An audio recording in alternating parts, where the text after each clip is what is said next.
I'm hoping that this series, which will go on, called Living in the Path, and for whatever reason, it's not taught that much. I don't mean to say taught because I'm not the teacher here, I'm the facilitator, because Rinpoche is the teacher, right? That's the whole idea of living in the path, is to get the teachings directly from Rinpoche. And I'm here mainly as, to give the introduction to the topic, what he's going to speak about, because a lot of times he speaks very experientially, right? He's not going to go down the list of benefits and things like that. Well, sometimes he does. But most of the time, he's going to spend basically all his time on guru devotion and motivation, and then he'll talk about the topic a little bit. So I'm going to kind of give a small introduction, and on the Eight Mahayana Precepts, its significance, the benefits, and then I'll let Rinpoche speak, right? And if you have any questions, then just put them in the chat box. I think Charmaine's going to kind of keep. I'm not very good at it, so that's why I've requested Charmaine to kind of keep a lookout for it, and she can interrupt me, and I can answer questions at any time. That's not an issue. And if you have questions during Rinpoche's talk, then what I would say is, just as in the Gompa with Rinpoche, if you just I can answer questions. And Charmaine may know better in some things, so Charmaine can answer them too. If you're here, you have to take responsibility. So she can also answer questions, and I can answer questions based on what Rinpoche said, right? So yeah. Okay, so why don't we do before we get started, let's do a short meditation, please. So let's calm our minds and kind of set the motivation for today. So you will all have, I'm not going to go into the instructions of the 7, the posture and so forth and so on. But maybe we can just either whatever means or practice that helps you bring your mind down or to the present. You can use that, or I sometimes use the breath.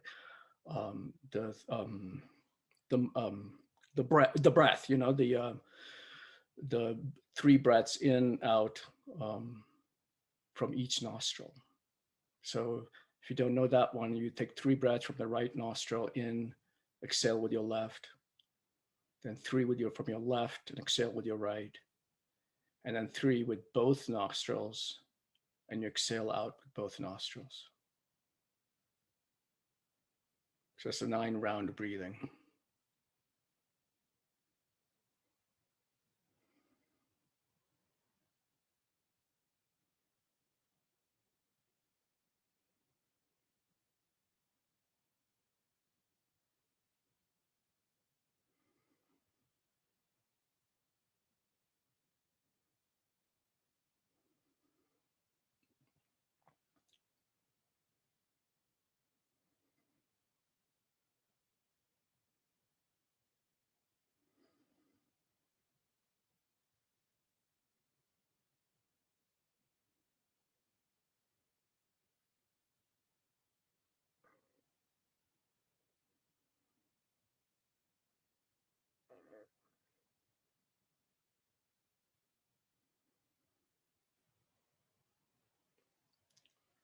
So let's spend a few minutes on reflecting how truly fortunate we are. I mean, we gloss over it in the Lamrim, and maybe we think about it a little bit, but if we think about the conditions that we have, all of us here are quite comfortable in our lives. We have the leisure and the time to devote to the Dharma, to listen to the teachings, to volunteer at the center, to serve Rinpoche in however means that we do, our gurus, however means that we do. And most people in this world don't have that luxury. So we have done an incredible amount of virtuous deeds over the millions and billions of lives that we've had to be where we are today.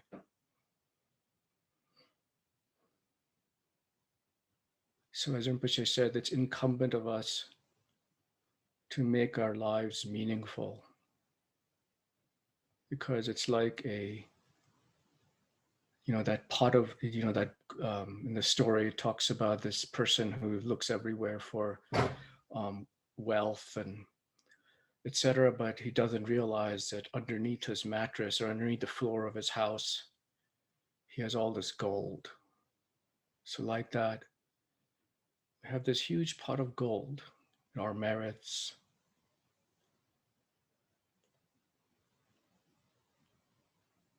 and if we are able to make it beneficial, if we are able to serve the Dharma, serve other beings in their lives, then we can be of the ultimate benefit, bring them the ultimate joy, the state of no more sorrow, that they can transcend all their suffering, not just this life, but all lives to come forever. And what an amazing, every time I hear Rinpoche talk about this, I just, it's just so amazing to hear him speak.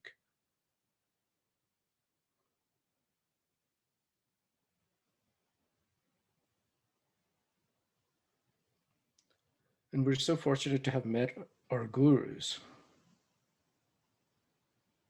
We could have been born well, let's not go into being born as a hell realm or the animal realm. We're born as a human, but even as born as a human, we wouldn't have had this comfort and luxury that I spoke about. But not just that, so many people have that already. But that's not enough to make life meaningful. We have met gurus, qualified teachers, not just any old teacher, qualified teachers who show us the path, who have been on the path themselves, who show us the path every single day, whose goal in this life is really only to benefit us, and of course everyone else, but us here specifically. And that's all they think about. That's all Rinpoche thinks about. That's all Chöden Rinpoche thought about. Kirti Sanjay, all the great masters, past, present, all the Western teachers, the many, many realized Western teachers, not just Tibetan lamas. So it's an amazing thing, where we are. And it's all because of amazing deeds we have done in the past.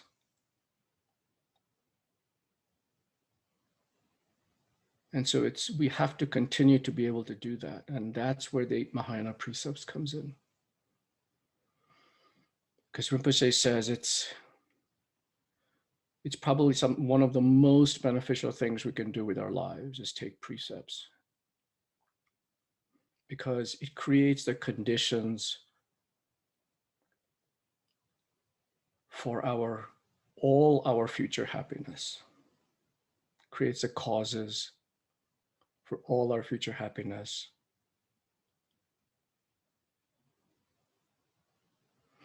Because ethical behavior, ethical conduct is the foundation. Without it, the scriptures say we can't get anywhere in the Dharma, in the path. And that story, I'm sure you all know, Rinpoche speaks about it often, is the four brothers, the rabbit, the monkey, the elephant, and the bird, I think it was. So there was a king, and he was talking to his ministers, and he was saying, there's peace in the land, the harvests are plenty, and everything's fruitful, and it must be because of me. And one of the ministers said, no, it's not because of you. It's because of the four brothers in the forest.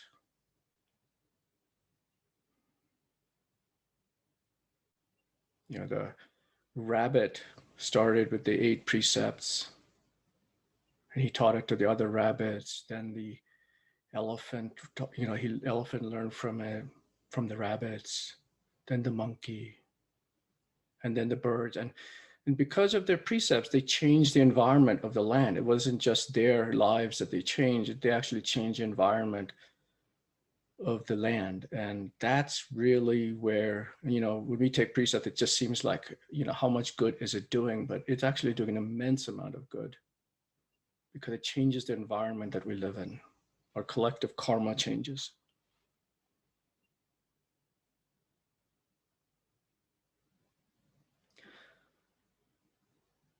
So that's really our motivation for practicing the 8 Mahayana precepts. And to understand the benefits, how it can change our lives and how it can change others' lives. Okay. So,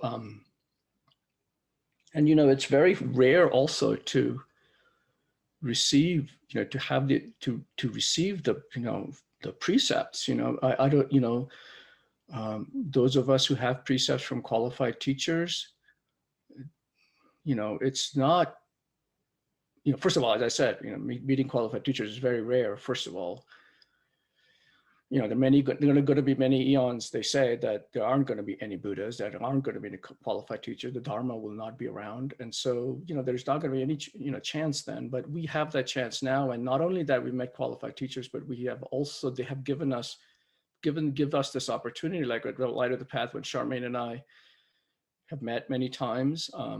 Rinpoche gives us, we take precepts every day, which is an amazing thing, for 2 weeks or a month, depending on how long you go.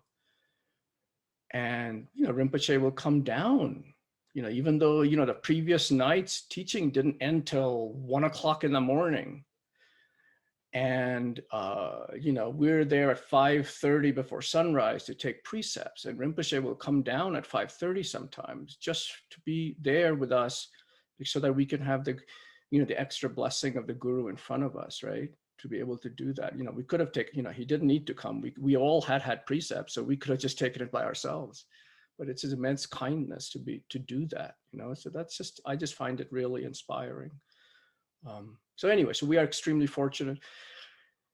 And, and why is it called the Mahayana? It's because, there's also Theravadan precepts, right? Which is basically the same set of precepts.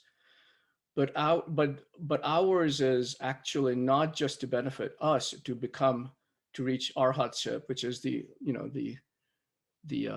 pinnacle of the Theravadan tradition, but to reach Buddhahood, which is to bring everyone to enlightenment, right, with us. So that's what the Mahayana comes from. It's not just any old precepts, but it's really the bodhisattva attitude, right? So that's why when we take tantric initiation, et cetera, we have to, we take the bodhisattva vows before that. You have to have the bodhisattva vows to have tantric vows, because without the bodhisattva vows, that's the foundation. Well, the ethical vows, these precepts, and then the bodhisattva vows on top of that, and then the tantric vows on top of that, right? And of course, with precepts, we are repaying the kindness of all the other sentient beings who have been so kind to us in the past, because all of them, each one of them have been our mothers, our brothers, our sisters, everyone we hold dear in this life. Just like that, they have been our teachers, right? As well as friends and helpers and so forth and so on. So that's how we create the causes on this path.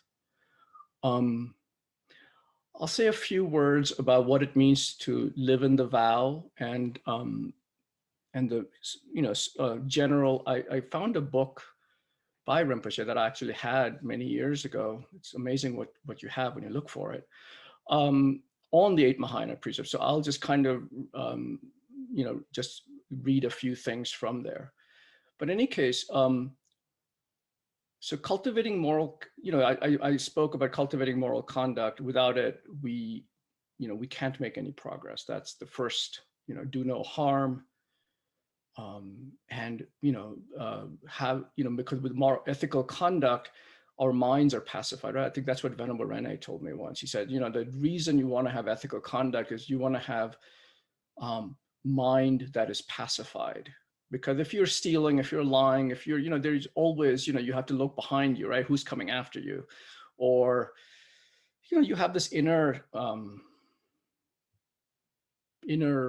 constant ripple of unease and, you know, worry and so forth and so on, right? And that's just never going to pacify. So anyway, so there are many reasons why, but that's certainly one of the reasons that made sense to me when I was first studying the Dharma. So living in the vow, I was looking it up, and so they, you know, there were a bunch of different things that are, you know, benefits of living in the vow. And, you know, living in the vow for one day is what, you know, and I'll talk about that in a minute, of precepts. So one of them is you are protected from harm, right? So if we don't lie, don't steal, etc., then we're not going to be stolen. You know, that's the, you know, you have the karma. You know, one of the, you know, if you do the meditations on karma, that's one of the things, you know, the consequence that is like the action, right? And so you're protected from harm. You know, you meet gurus who also, you know, well, that's one of the things about qualified teachers. They protect one from harm, right? I mean, that's one of the qualities, you know, not qualities, but one of the benefits they say of meeting a qualified teacher is, you know, not only do they bring in enlightenment, et cetera, but they protect you from harm, because, you know, they show you the path so that, you know, we continue to have moral conduct and we don't have bad consequences happen to us. Positive beings help us. You know, there are, you know, we make prayers to many, you know, our teachers. We make prayers to, you know, sometimes, you know, when we make sog offerings and so, you know, there are many positive beings who we can't necessarily see, of course, because we don't have the karma to see them yet, but they are more likely to be with us and also protect us. Our virtuous actions multiply, right? So that's one of the karma multiplies, right? And you know, many stories about, you know, like the Sugata, the girl who gave the Buddha, you know, the little bowl of milk, and when he first, you know, reached enlightenment under the Bodhi tree, and he was a skeleton and so forth and so on. And the reason was that she had, you know, done one small deed. I can't remember what that was now, but anyway, many lives ago, but it multiplied, right? And that was, you know, gave her that, you know, the opportunity to give the bowl to the Buddha. And that also then had other consequences, positive consequences, right? I think she was born in a pure land and so forth and so on. So all our prayers, our recitations, our actions like generosity, all those things multiply, every little thing that we do. Our prayers will be more focused and have more power. That's an interesting one, right? Because our minds are in that one. You know, I took precept. I'm sure some of you others, you know, I know Charmaine did, for example, and some of you else who you might have taken precepts yesterday because of the first day of 15 Days of Miracles, Losar, etc. And, you know, I noticed that because of the precepts, my mind was, you know, had a different frame of mind. It wasn't quite, you know, I was much more mindful, certainly, of our actions, right? But, you know, I had a, you know, when I did, like, you know, we joined the Sog offering last night, right? The Guru Puja last night, right? With the Sog offering. And, you know, in some of those meditations and prayers, it wasn't the same as when I normally do it. You know, normally I do it, I'm kind of mouthing the words, and maybe there's, you know, some in the back of my mind, there's some kind of, you know, oh yeah, there's benefit to this, you know. But, you know, yeah, last night I noticed that there was, you know, a special significance, you know, those words had special significance. So, you know, it really makes a difference. You know, it made a difference to me. So, so that's one. Prayers will have more focus, have more power, so it creates better conditions for progress.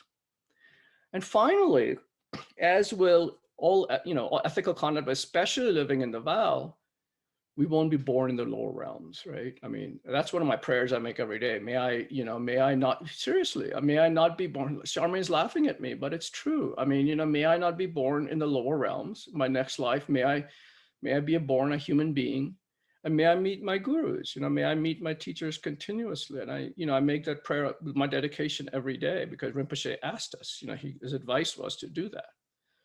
And he said that if we live in the vow, we have ethical conduct. Well, ethical conduct leads to human rebirth, right? So yeah, I want to postpone those, the lower realms as far down as possible, So that's the last one of kind of general benefits of living in the vow. And then I saw that book by Rinpoche, and let me see if I can find it now. Can I help? Was it in the materials, Shanka? No, it wasn't in the materials, but, well, of course, now I can't find it. Hang on for a minute, if you don't mind. I have it here. Here we go. Okay.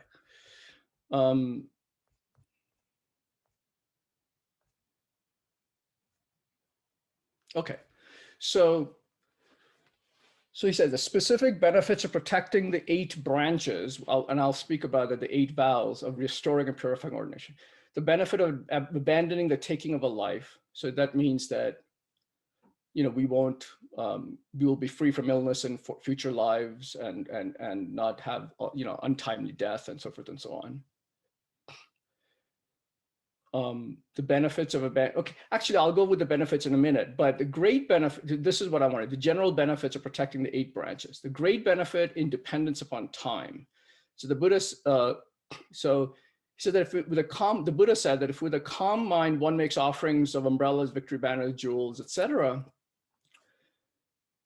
the benefit is equal even if we make those to 100 billion Buddhas, for eons equal to the number of Sangres, the Ganges, the river. It's even more than that to live in precepts, right? And live in the vows. And Rinpoche says, wow, wow, wow, wow, wow, wow, wow. I mean, it's true, amazing, amazing. It's when you hear Rinpoche, when you're in front of Rinpoche, I don't know about you, but sometimes I feel, really, is that really, does that make sense? But it doesn't matter, right? I mean, when Rinpoche says it, you believe it, because he's not just making this up, right? And these are in the scriptures too. So so it has even more benefit than 100 billion, making all those offerings to 100 billion Buddhas for eons equal to the number of grain sand of the river. Then he said, so that's a great benefit in dependence upon time. So it multiplies and so forth over time, and the benefit is amazing. Then the great benefits in depending on the place. So it said, one practices pure virtue in pure realm for eons, the merit accumulated is not as great as that acquired by practicing the virtue in an impure realm for the duration of a finger snap. So if, if we just have ethical conduct just for that one finger snap right now in this impure realm, that's more benefit than being in a place where there's everybody practices pure virtue, because it's easy to practice pure virtue, but everybody else is, right? But if you practice pure virtue at an impure land, that's something else, right? So that's I think what they're getting at. The benefit and dependence upon the nature of the precepts. So, in the sutra, the Buddha explained that if the most vicious of serpents, the great black naga, cannot harm those living in perfect morality, then there is no doubt that others cannot harm them. So, because of the great, not gravity, what's the word? Significance, I guess, of the precepts, what we're undertaking, the kind of harm that will be protected from, it's even more than the great black naga, the serpent, coming after us. The benefit of creating the cause to meet the teachings of Maitreya Buddha. Maitreya Buddha promised that anyone who listens with devotion to the teachings of the Shakyamuni Buddha and protects the restoring and purifying ordination would be born amongst his retinue as a disciple, right? So that's how, if we want to bring our samsara, the cyclic existence, to an end, that's why, these precepts are so important. The benefit of receiving the protection from the gods. So this is kind of related to what I was talking about. You know, the positive beings will help us. So it says, many sutras explain that if one protects the precepts properly, the gods who are fond of virtue will protect one day and night. The benefit of great power, merit accumulated by one who protects the precepts is very powerful. And you know, the person living in the precepts who offers the triple gem, a drop of butter that is only enough to cover the tip of a needle, creates far greater merit than one not living in the precepts who offers the triple gem, an ocean of butter, right? Because, you know, because of the power, you know, we spoke about that, right? The power that the precepts bring, just from that field, right? The benefits are just amazing. The benefit of obtaining without doubt whatever one wishes. The benefit of receiving the good body of a human or a god, right? The benefit of being an object for the accumulation of merit by others, right? Because we inspire others, right? It's not just the great lamas and the Buddhas. Of course, they inspire us to no end, a great deal. But, you know, just seeing others, you know, that's how I started taking precepts, is because I saw others taking precepts, and that was just really inspiring, you know, to be able to do that and to understand, you know, why they're doing it, how they're doing it. You know, that's how I got started. And the benefit of simplicity. The 8 Mahayana Precepts has the advantage of being easy to take, you know, and it's not that hard, right? I mean, I took it yesterday. I still live to tell the tale. So, you know, it's not, you know, I kind of, you know, maybe at around 9:30, I kind of felt a little hungry, you know, and I had my pomegranate juice because that's all I had. And, you know, it was fine. You know, I went to bed and, you know, it was, yeah. Okay. You might be covering this already, so forgive me if I'm bringing it in too early, but maybe, I don't know if everybody here has been exposed to the 8 Mahayana Precepts. They may not know what it entails. Right, and that's my next step. So the 8 Mahayana Precepts are so there are 4 root vows and there are 4 branch vows, they call them. The 4 root vows are the most important. Well, they're all important. We have to keep all of them, but the 4 root ones are especially, you know, important. And you'll see why. Because, so for 24 hours, we promise not to kill or in actions that will harm another life, right? So insects, anything like that. Not taking anything that is not offered, right? So it's not just stealing, but also like, you know, angling for something from someone, you know, I wish I had something that's nice as that, you know, that kind of thing, and they give it to you. So that's not taking anything that's not freely offered. Not lying, you know, that's a basic one. And, you know, I mean, a lot of times, yeah, anyway, so that I don't need to go into that any further, really. And no sexual acts, not just any incorrect, or not incorrect, but sexual act, you know, that's not beneficial, right? Or harms someone else, but any sexual act whatsoever. So those are the, and, you know, so I'd keep, you know, as Venerable Paloma, I think, said, you know, it's just one less thing to worry about, you know, so one less thing that's in our minds. So, so yeah.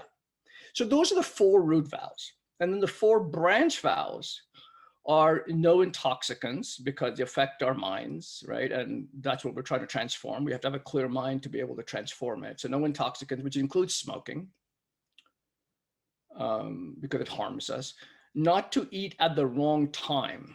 And we may have to go into, you know, you may have questions about it, in which case we can go into more detail. But so not to eat at the wrong time. So that means eat only once a day. And before, well, it depends on, you know, you are given a choice before either noon, as your clock says, right? Or before the solar noon.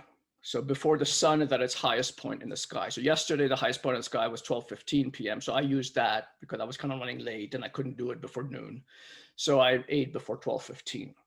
So, so eat once a day and before noon or solar noon. Now, if you do like at retreats, if you are taking precepts every day, then you are allowed to take 2 meals, like breakfast and lunch. But if we're taking only precepts for 1 day, it's recommended, unless you have a health issue or something like that, which is a different thing. If you're, all of this is if you're able to do it, right? To the best of our abilities. So only once a day. And there are some restrictions on what to eat. So they say no black foods. And black foods means no eggs, no meat, no garlic, no onions, and no radishes, certainly, right? Now, and this comes from, when I grew up in India, and I remember my mother fasting. I was born, a Hindu. So, and my mother was a devout Hindu, and she would fast on certain days, and or have and the only thing she could eat was no black foods. So that included any root vegetable at the time. But in our scripture, they don't say root vegetable; they just say radishes, onions, and garlic, and eggs. You can eat yogurt, milk. It doesn't say vegan. It just says vegetarian, and no yogurt. You can eat yogurt. Yogurt is actually recommended. I saw it somewhere. It says white food. So yogurt is a white food. So it's milk, vegetables, tofu. Anything else. So that's, and the second thing is that of course you can drink water and so forth and so on, but if you're feeling hungry or if you need it, you can drink some juice.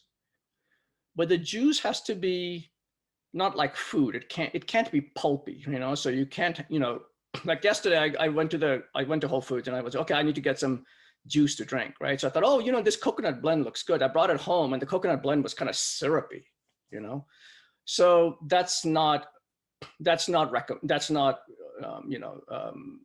recommended, or that's not what's included. Orange juice without pulp, apple juice. I had pomegranate juice. Or if you do have pulpy, well, not so pulpy juice, you can mix it with water, for example, right? Or you can have, like skim milk is probably okay, but whole milk not, because whole milk is quite thick. But you can mix it with water to make it thin. So it's basically like that, where the idea is not to eat things that produce a lot of excrement. That's basically. Rinpoche says caca. Caca. I was about to say that. Yeah, not to make too much caca. So that's kind of where they come from. Shankar, could I say something else about the noon meal? So I heard, or the way that I practice it, and maybe I'm making a mistake, so you could check me, is I take it that I have to have my first bite of the meal before noon, but I don't have to complete the meal by noon. Interesting. Okay. My understanding, and again, I can check with Venerable Steve, my understanding is that you're supposed to finish before the solar noon or noon. We didn't do that even at Light of the Path, remember? Like we had to true? we had to be in the cafeteria taking the first bite of our food before noon. But then we would keep eating until 1. And then the idea is that you make a strong commitment that once you're done eating, you are done. Right. So you can't sort of finish, and then you're like, oh, there's chocolate almonds. Right. And then you kind of want to eat them. And that's yes, that is true. And thank you. Yeah, you're actually right. Although I didn't really know that. So I kind of just always time my cafeteria meal so that I'll finish by 12:15 or whatever, You're like shoveling it in. Well, I did not do that. In any case, the other thing also is it's not written down, but I know it's been told to me, is that you have to eat the meal in one sitting, right? So you bring a plate of food, and it's not recommended to heap it, either, right? Because, the whole point of this is to not give in to our attachments, right? So if we're just heaping it up and going multiple times and, stuffing it in, that's really counter to what the teachings are, right? The spirit of the teaching. So yeah, so whatever you can, whatever is reasonable on a plate, and you eat in one sitting. You don't go back and keep getting more, right? And that's interesting because, one time I was on retreat. This was a Shine calm abiding retreat. It was like 3 weeks long or something like that. And you're not allowed to do any. I mean, all you can, you're not allowed to read anything. I mean, the only thing you're doing, except when you're sleeping, is meditating. Calm abiding meditation, Shine meditation. And the instruction for Shine meditation are you can't even read anything that's not related to Shine, right? So you can't like read any old text or whatever, right? I mean, forget about reading a novel. I mean, you're not supposed to read anything other than about Shine. And it's amazing when the mind starts grasping at, because I was at Vajrapani at this retreat, and I wasn't SPC then. I was just, a participant. And, I remember like when I would hear the kitchen start like rustling, my mind would just grasp at it, like your mind has to grasp at something, right? If it has nothing to grasp at, it's gotta grasp at food. And I remember like after I was taking precepts and I was like 3 or 4 days, I remember, oh my God, I'm like going for thirds and I'm like heaping the plate, and I'm, so it's just amazing what our minds will do. Anyway, so that's the instruction on how to eat and what to eat. So that's, okay, so 2 branch vows: no intoxicant, no eating at the wrong time, no sitting on high or expensive beds or thrones. This is a little confusing. It's really about pride. I mean, back in the day when this was written, the Buddha's time, there was a lot of royalty and, who would come to the Buddha's teachings, right? And so they took precepts as well. And at that day, they were equal to everyone else. They didn't. And I read yesterday that, so how high can a bed be? And it said that your bed can be as long as your forearm, including your hand. A bed can be as high as your forearm, including your hand. So, you can measure your bed. Anyway, if your bed is high and you're just sleeping on it, I don't think it's a big deal, but still it's about pride, right? So, so no high thrones and beds. No wearing jewelry, makeup, perfume, scented oils, so giving up the attachment to the body, right? Which is our main attachment, our main, for most of us at least, is we do almost everything for the body, right? So this is, and then included in that is no singing, dancing, and listening to music. Now, if you are chanting, the Heart Sutra or chanting, at Guru Puja or whatever, that's different, right? Because that's actually has spiritual value. But singing and dancing, like I play the violin, for example, right? Well, I don't practice on the days of precepts, right? Because that's not necessarily I can dedicate it to everyone, but that's still not, I'm told, I asked this I was trying to find a way around it. I asked quite a couple of lamas actually. They're like, no, you can't play the violin on days of precept. I'm like, oh, okay. So yeah, so it's to reduce distractions and less looking at outward pleasures, right? So you become inward. All right.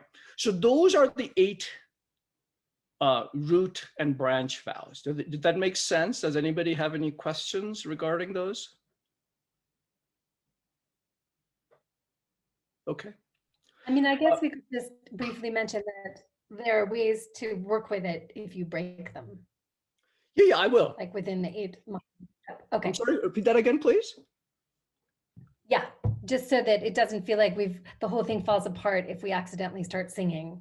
Yeah. Right. So I'll tell you, I was going to get to that, but I'll mention it now. Is like last night as I was going to bed, sometimes when I go to bed, I will put on, BBC Radio 3 has beautiful classical music. And so I'll turn it on sometime that night and I'll listen to what they have, what they're, and so I had it came on, right? Because it's, I forgot, right? And I didn't, I realized it almost immediately. But, if that does happen there, and we'll go into that, they make it really easy. I mean, seriously, so there's, first of all, if we break a vow, doesn't mean that everything just falls apart, as Charmaine said, right? So even if you break one vow, the other 7 are still pure, right? And you keep those, right? But even if you break that one vow, you can purify it immediately. And the mantra is the mantra of Monga City, which will be coming up in, and we'll have a video of Rinpoche actually going through the entire ceremony. So you'll get the teachings from him, He's just not going to go into all the details that I'm going through here, but you'll see, he's going to go through the entire ceremony. And you have on the webpage, the material is there, the entire the entire ceremony, so you can follow along. So yeah, just not too difficult to do just for one day. And they suggest that you take it at least once a month. So now, there's 2 days a month where it's auspicious to take precepts. There's the new moon and the no moon. Not no moon. What is it? New moon and is it full moon? Full moon. The new moon and the full moon. So it's usually the 8th and the whatever for 14 days after that. So yeah, 8th and the 22nd, or whatever it is. I can't remember. I just look it up in the Tibetan calendar. So you look at the lunar calendar. You can get the Tibetan calendar from the Lama LPP, the Liberation Prison Project. They have a digital calendar. I think it's like $8 or something. And you can see all the days that are auspicious. And also, there's particular certain days that are in the Tibetan year that are particularly auspicious. So for example, Sakadawa, which is the combination of Buddha's birth, enlightenment, and his parinirvana, right? His passing from this world. So that then his first teaching on Sarnath, his descent from the 33rd realm, where he taught his mother, right? So he went to the particular Pure Land to teach his mother. And then of course, in the current period, which is the 15 days of the miracles that the Buddha performed from Losar was yesterday, until Chotrul Duchen, which is 14 days from today, 2 weeks from today. So those 15 days, but especially in Losar and the final day are the 2 days that are the big days. And what they say is, and Rinpoche will talk about this, is that, when we practice precepts, practice precepts any day is fabulous, right? But practicing precepts on those auspicious days, right? The Buddha's days, the 15 days of miracle, etc., are especially merit multiplying, right? So it multiplies, they say like it multiplies by greater than the amount of sand grains that are in the Pacific Ocean or the Ganges, they say, right? So, it really is, and if you can imagine that, if you're creating that much merit, this is what I tell my kids, at least the ones that listen, is that, if you do something that day, it's creating millions more than, any other action, right? Plus, on top of that, you're in the vow, right? That's the other reason. This is why they say that living in the vow in general, if you have lay vows, for example, is an amazing thing. Because not only are you creating merit, of course, as anyone does when you're doing a virtuous action, but you're creating merit even when you're not doing any action. Just the fact of just sleeping becomes virtuous, right? Because of the field of the power that, I don't know what the word is, the field of, not field of merit, but the power that the vow brings with it,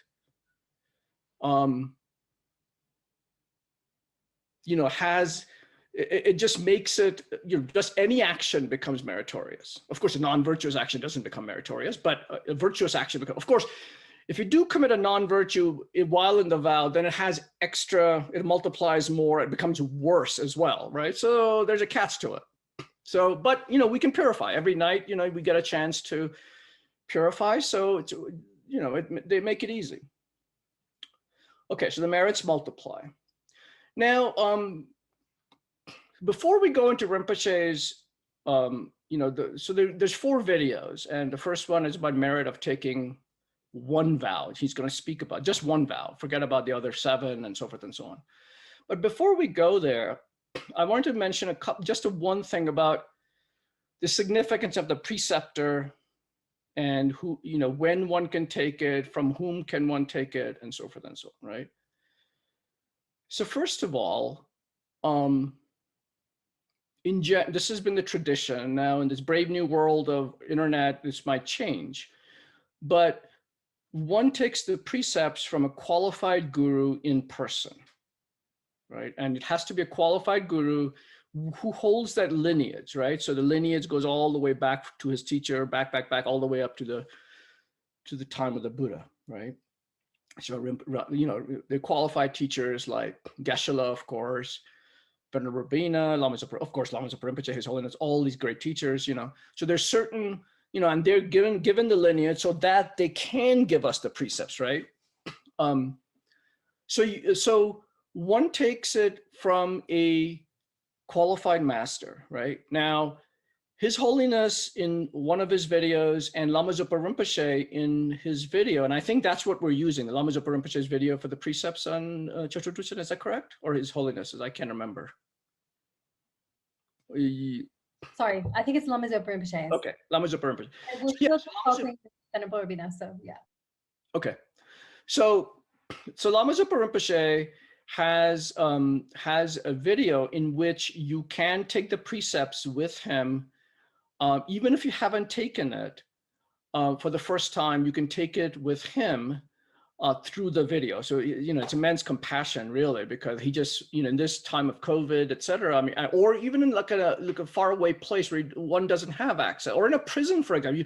But, I mean, well, I don't know if it's changed now, but it used to be that, in a prison, prisoners want to take precepts, want to take, get refuge, but you can't because there's no teacher there, right? I don't know if that's going to change, but certainly that still was the case, till recently. Now, so the rule, not the rule, but the guidance is that if you are near a teacher, then you take precepts with him. And once you have taken precepts from the lineage master, lineage holder, then you can renew, or you can take the precepts again by yourself, because you have the lineage then, right? You have the lineage of the precepts in your mind stream. So you can take the precepts at any time, twice a month, whatever, on those holy days, whatever, and early in the morning, and we'll go into that by yourself, right? Because you have the lineage already. But the first time that you take precepts, you have to take it from a lineage holder, a qualified teacher. So now the other thing to remember is it has, it's a very, this is a very, as I spoke, it's a very rare, it's a fortune, I mean, amazing fortune, rarity of this is, really, truly amazing. There are only so many lineage holders and so many people have access to them. But also it creates a connection, a guru-disciple connection between the preceptor and the person taking the precepts, right? So one has to be really recognize that this is a responsibility that the preceptor, the person taking the precepts is taking on, right? To think of the preceptor as his or her guru, right? So it's not to be taken lightly. It's just like taking refuge vows, for example, right? One doesn't take refuge vows lightly. One is supposed to put consideration into it, really wonder whether or not he's, ready for it. And that's what I did. And when one is ready, one finds a teacher, in my case, Choden Rinpoche, and I consider him one of my primary gurus, right? Because of that. And so because of the great compassion and his guidance and so forth and so on in my life and et cetera. So one has to have the devotion to consider that person the guru and to be willing to follow them if they give you some advice, right? To be able to consider them that, I need to follow the whatever advice that guru gives, right? So that's something to really think about. And this is how we create the connection. I said I make prayers every day so that I can be born as a human and next life and continue meeting our teachers. But this creates a connection with those qualified teachers, right? To take these, consider them the guru. It creates a connection so that we are born again with them, near them, right? So that's how we accomplish that. So, when we're taking precepts, you'll see Rinpoche will say, visualize the guru as the Buddha, for example, right? So that's the kind of, if you consider guru, if you've thought about guru devotion in the Lam Rim, the guru is is in the place of the Buddha, right? The Buddha, we don't have the karma to be with the Buddha at this time because, you know, we didn't have the, you know, karma to be in front of the Buddha, see him directly with our senses. But we do have the karma to see those who are, in essence, taking the place of the Buddha. In fact, they're considered even more precious than the Buddha because, you know, they're here to help us in this degenerate time, right? They're the ones who are here. So, and here's the preceptor who's giving us this not invaluable, but amazing, you know, opportunity. And so they're even more precious than the Buddha. So that's what, you know, so that's the kind of mindset we have to have when we take the precepts, right? I think that's towards the end of what, there's something so the precepts, okay. The time of when to take the precepts, yes. So, so whether or not you're with a lineage master or taking precepts by yourself, you're supposed to take the precepts before dawn on the whatever day you're taking, whether it's auspicious day or otherwise. So dawn means, well, the scriptures say when you can see the lines of your palm, you know, that's, you have to do it before you can see the line on lines on your palm, right? I mean, you know, it makes sense because back in the days, you know, each monk had a little cell and had a little window, and you know, that's how they figured it out. We didn't have a clock. So I think yesterday that was around, when did I take precept? When I finished, well, the actual there's you know, you don't have, anyway. Technically, the time. You have to finish the actual recitation of the vows by that time. You can, you know, the dedication can go over, right? But when you take the vows, you have to be done by dawn. And yesterday that was around 6:20 or something. I can't remember, something like that. Like for example, Shankar, tomorrow the sunrise is 6:51 in the morning. Right. In time. Sorry. Mountain time. Right. Maybe some of us aren't in mountain. Now the sunrise is at 6:51, but you know, but you could see your palm before then. That's the problem, right?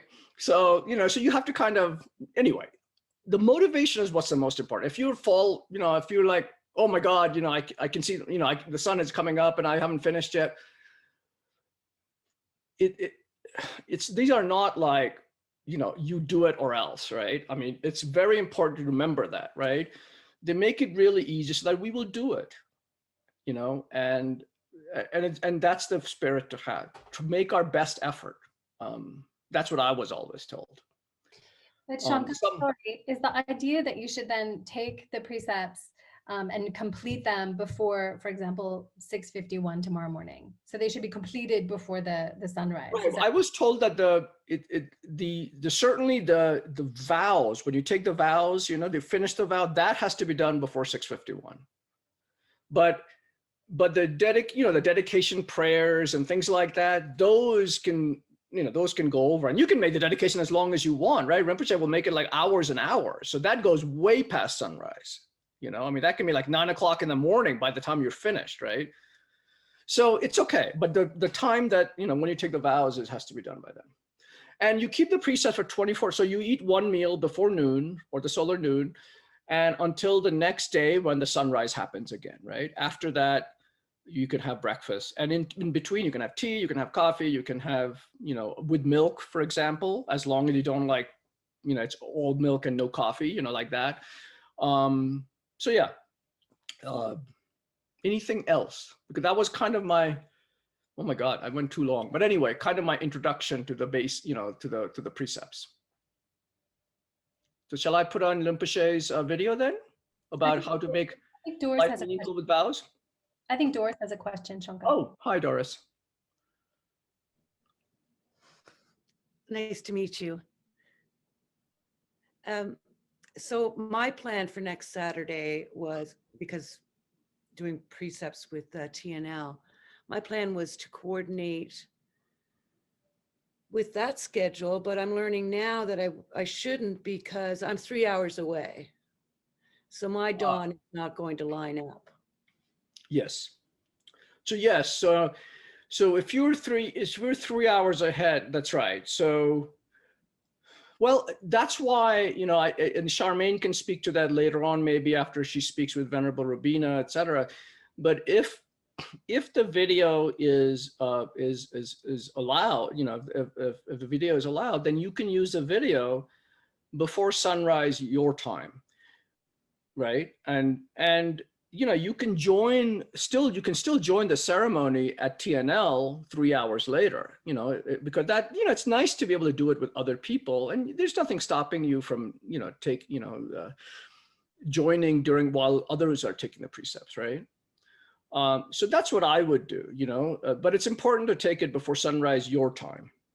And the other thing I was going to mention is it's also important, recommended that, you know, even if you take it on video, if you can, when our COVID stuff is over, to take it in person from a qualified teacher, you know, near where you are or whatever, right? If you can. Again, these are not, you know, if there's no one nearby, then that's okay, because that's why His Holiness and Rinpoche, you know, has made it available. But maybe one day you are traveling someplace that there is going to be a lineage master, right? And then you can take precepts there with, and you can make requests, you know, you can send requests, you know, when you're going to be there, you can make a request with that teacher and say, look, you know, I'm going to be, you know, so anyway, so, and, you know, and if they can at all, I'm sure they would, you know, they would give you the precepts. Okay. So that's, the one last thing is the time wise. Now, the FPMT follows Chöden Rinpoche's recommendation, which is that, you know, so the days like Buddha Sakadawa days, or, you know, you know, the other auspicious days, not the monthly auspicious days, but the Sakadawa and, you know, the 4 special days in the year, and you can look it up in the Tibetan calendar. Those days, the calendar is in Indian time, Indian Standard Time, okay, the time. Now, Chöden Rinpoche's advice was, you should consider the Sakadawa day, like Losar, for example, if it's, you know, starts at 7 in the morning in India, it actually starts at 7, and, you know, it's what, from here, it's 11 and a half hours or whatever it is. So it starts 11 and a half hours earlier here, actually, right? So you can still take precepts at 6:51 in the morning, your time. But don't forget that Losar actually starts the night before here. So, right? So that's just something to remember. Maybe it's a little too much now, and you won't have to go into that, but I can explain that later. I don't want to confuse you here, but that's just something just to keep in mind, right? Okay. But in general, if you're taking precepts here for Chötradushan or whatever, just take it at 6:51 in the morning, you're fine. I took precepts with Gendon. I think it was Gendon. Just looked it up. On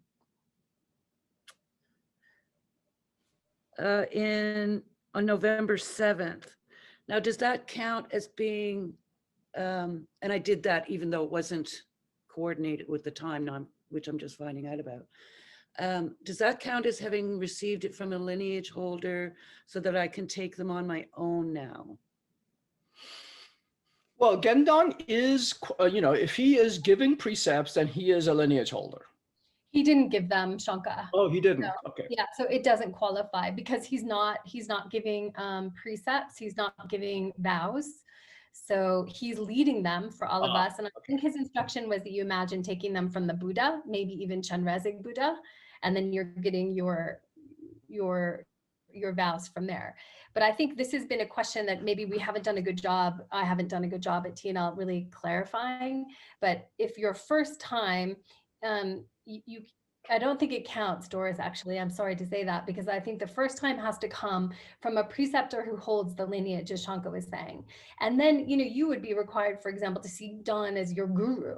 And I'm not sure that that was made clear. And certainly I don't know that he would be saying that. I really don't think Don would do that. He wouldn't say that. So I think the question is, who do you take it from? And so for me, Shanka, the question is, did Rinpoche actually say, or does His Holiness actually say that you can take the 8 Mahayana precepts from them as a preceptor through the video? That's my understanding. I know that he, okay, so I know that he said that you can take the 8 Mahayana precepts from the video. He didn't say that I'm the preceptor and you know, he's not going to say that, right? That you're going to have to see me as a guru. But that's just implied as, you know, just as part, but he certainly made it available because the video that, because I know that in the Living in the Path, you know, whatever, the, you know, Venerable Paloma says that Venerable Lama Zopa Rinpoche has given permission for those who are far away and et cetera, et cetera. This was done before the days of COVID, right? Those who are far away, et cetera, to take it from the video, that you can, you know, this is the initial precept. But the recommendation still is that when you have the opportunity, if and when you have the opportunity to take it directly from a lineage holder, whether or not a Lama Zopa is not necessarily the issue, but it's from a lineage holder because you want to create that direct connection, right? Maybe one day we'll consider videos to be direct connections. I don't know, but for now at least, for, you know, I don't know whether, you know, like to make a direct connection where you're going to meet them again in the next, you know, future lives and so forth and so on. That connection has the same kind of, you know, same kind of right. You know, well, I mean, His Holiness has been really clear that when you take refuge and bodhisattva vows from him, and even his initiations, from his side, he's thinking he's giving it. From your side, you're thinking you're receiving it, and it's a done deal. And I know that this is a really kind of big switch for some of us in the Dharma 20, 30, 40 years, because we were told that this wasn't possible. And then in his infinite kindness, His Holiness is now saying, no, we're going to do it like this. It is possible. And some of the lamas say, well, His Holiness can do it because that's Chenrezig Buddha. Right. So amazing, but I'm not comfortable doing that. And at Thupten Norbeling, that's Geshe Cherub's stance. So Geshe Cherub doesn't want to give vows on Zoom. He doesn't feel comfortable. He thinks His Holiness is in the perfect position to do that, but he himself isn't going to do that. So then the question becomes, how do the people who haven't taken precepts before, how do they get the lineage? How do they get permission to take them? And I don't believe taking them from Dawn at that time, Doris, and I'm so grateful that you said something about this, that would count necessarily. So what I'm thinking is that we have to take it from Lama Zopa Rinpoche's video, because he is a lineage holder. But that requires also then, Doris, that you think, okay, Lama Zopa Rinpoche is now my guru. Right. And that has a whole level of contemplation that goes with it. Right. It makes sense. I mean, I didn't understand at the time with Gendon what was being said, but today puts it really in context for me. I wasn't thinking that it was quite valid anyway. I've come to think of Gendon as my teacher, and Lama Zopa for sure. So, and as you know, Venerable Robina. Did you say that Venerable Robina was doing the precepts next week? So I don't think so. And the reason is that Geshe Cherub is our resident teacher here. And so if Geshe Cherub isn't going to give them online, I don't believe Venerable Robina will. And that I think it's better if we offer the opportunity to take the precepts from our spiritual guide, our spiritual director, which would be Lama Zopa Rinpoche. I do see it in the calendar as Venerable Katie.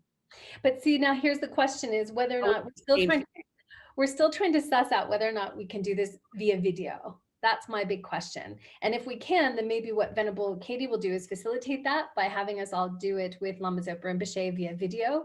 Otherwise, those of you who haven't taken precepts for the first time, those of you who haven't taken them yet and haven't received the precepts from a preceptor, you wouldn't really be able to take it with Venerable Katie because she's not giving precepts. We're all just doing it together, those of us who've had precepts before. And so this is what we're trying to figure out. Because with, like Shanka said, and Shanka, you jump in, I don't mean to take over Please, here. No, that's okay. It's been a real question is how do we do this appropriately on Zoom? And how do we clarify this? Because if it were in person, normally Geshe-la would be giving the precepts, as I think Charlene very well knows, because she's attended those, I think. But since we're not meeting in person and Geshe-la doesn't give the vows over Zoom, then we're trying to figure out what do we do? Because at the moment, if Venerable Katie were leading them for all of us, then those who haven't taken precepts wouldn't be taking precepts because she's not a preceptor. For those of us who have taken them before, we can take them with Venerable Katie, thinking that we're taking them from our Guru Buddha, from Chenrezig in front of us, or Shakyamuni Buddha in front of us, who's inseparable from our holy Guru and the lineage Lama that we got our precepts from. But what we're trying to do is figure out, how do we make it available for people who haven't taken precepts for the first time? Is it valid and appropriate to have us take it from Lama Zopa Rinpoche's video, in which case maybe Venerable Katie could facilitate it? So that's sort of the question. And I'm sorry that it's a little bit unclear, but it's a little complicated, and we're trying to make sure that we do it right for everybody. And we want to include everybody, and we're trying to figure out how to do that. It actually does make sense, like even it's kind of up in the air right now. I'll still just do it the way that I usually do it, whether it's valid or not from a lineage holder at this point yet. It's still the same day. Well, and I think Shanka, so if Lama Zopa Rinpoche, maybe one thing for us to confirm then is to see if Lama Zopa Rinpoche really says, you can take this. I think you said yes. So you can use this video as a way of receiving the lineage, receiving the precepts. Then that's what we should do. So we can certainly confirm that with Venerable Holly. I don't know who the right person is, Venerable Holly or Claire. I don't know who the right person is. But certainly, Venerable Paloma said, yes, you were allowed to do that. So, if we want. Should we write to Venerable Roger maybe? Sure. I think that's a good idea. You want to do that? Sure, I can do that. Okay. And then we can just make it super explicit on the website, and we can send something out to people. Okay. And I know that Mary is kind of going to consult with Venerable Robina about this too. Okay. So, all right, I can check with Venerable Roger. Okay, stay tuned. But if you've already taken precepts of the qualified preceptor, then it doesn't matter. Then for you, you can show up at any precept ceremony and take it from the Buddha, the Guru Buddha in front of you. But for the newbies, this is really for you to figure out how we make this most correct. And one thing to remember is about this, guru-disciple relationship, right? In general, and this is not just about precepts, but in general, it's really he's your guru if you think in your mind that he is my guru, right? I mean, so it has to come from your side, right? The guru, like His Holiness, basically, he's just sending it out, he's providing the video, he's sending it out there. In his mind, he's thinking, I'm providing it so that people can benefit from this. He's not thinking, okay, I want more disciples, right? But if you are looking at the video and say, or in his presence, and you say, he is my guru, and he is who I want to follow, then he becomes our guru, right? And if you go to they say, if you go to even an initiation or a bodhisattva vow, whatever, and you don't really consider him, you don't really think of him as a guru, you're not necessarily just getting, he's not your guru. If you don't actually, you have to consider, you really think about him, have the devotion to have, to consider him, our guru, right?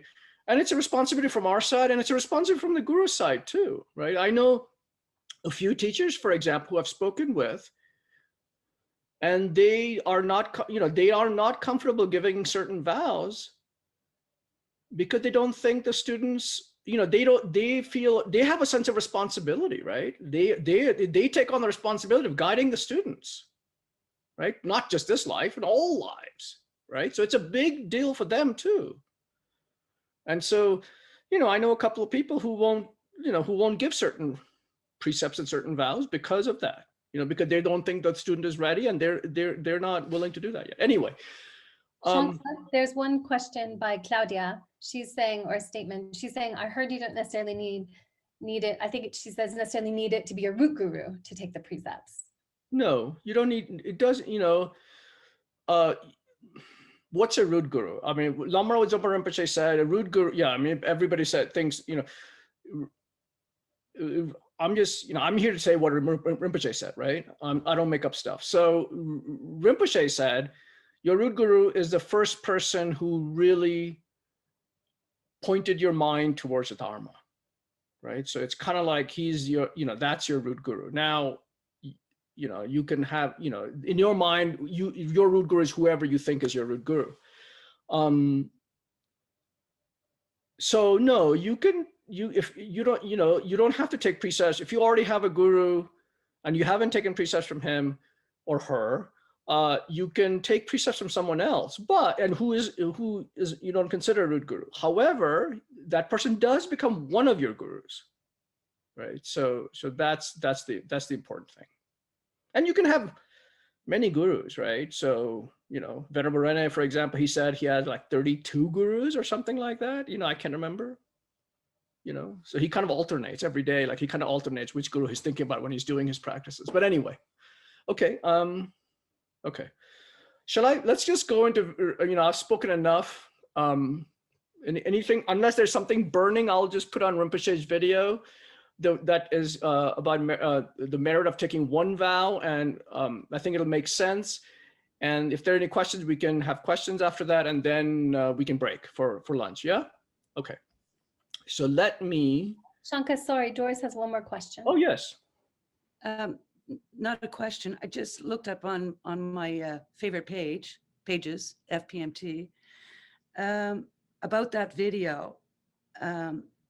It does expressly say giving special permission to receive the lineage through the video. Okay. Would you send me that link, the exact specific video you're looking at? I just want to make sure that, or send Charmaine, if you don't have my email. So yeah. When we break. Okay, great. Let me thank you. Yeah. Now let me share my screen. Okay, share. Make it full screen. Can you see the Rinpoche? Yes? Okay.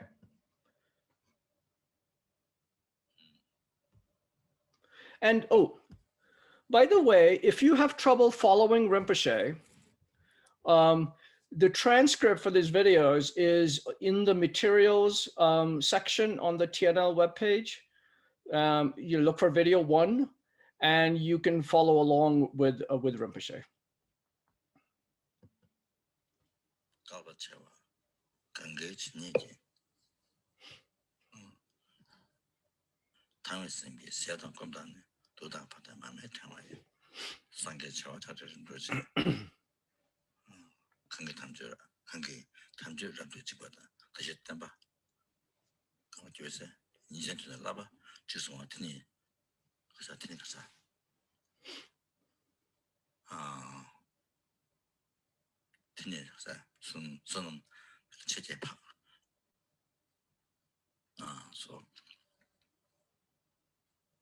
So if you understand this quotation is very important to keep.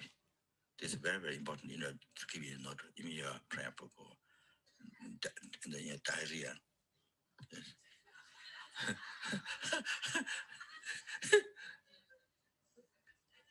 No diary.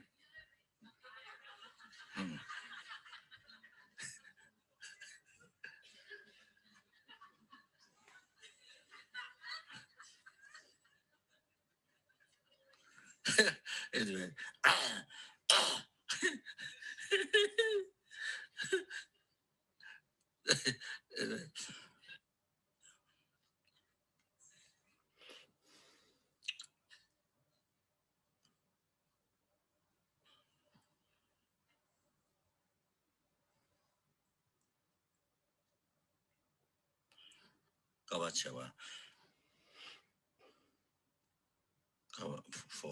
For eons, how many eons? 10 million eons. 10 million eons like that. Then equaling number of the sand grains of the Ganga. So this Ganga could be the river Ganga in India, but not always necessarily. When you talk about the benefits of bodhichitta, they use example of Ganga. That's not the river Ganga. That's the Pacific Ocean. That's the Pacific Ocean. Sand, number of sand. So this I haven't seen the commentary and Pacific yet.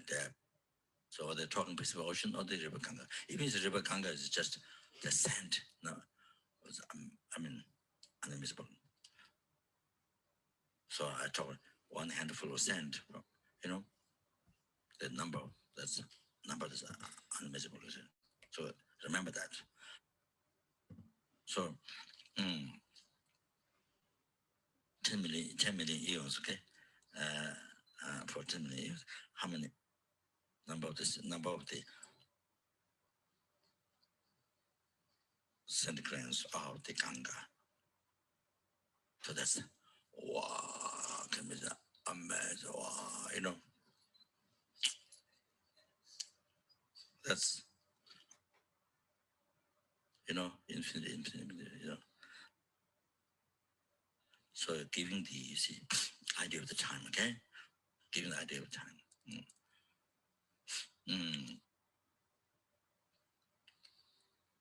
대베스 이제 세다 공단 뭐 도다 하다 강가와 대베스 이제 so 당했스 이제 with calm mind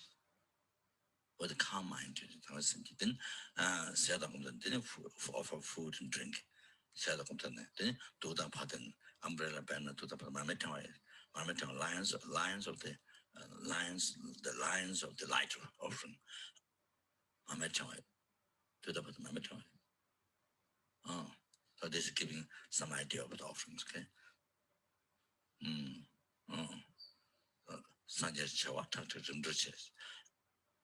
So you offer to the Buddhas. How many Buddhas? 10 million Buddhas. But Sangha Chewa, 10 million Buddhas. But how many 10 million Buddhas? Tactic. You know, the 100 billion, I think. So I think I mentioned number. So they, you know, 100 billion, I think. So 100 million, 10 times 100 million is a terbum, and 10 terbum is a great terbum. 10 terbum is a great terbum, 1 great terbum. 10 great terbum is 1 tactic. So how much is it? 10 great terbum is 1 tactic. So that 10 million is Buddha, Sangha Chewa, 10 million is Buddha. That how many? So 10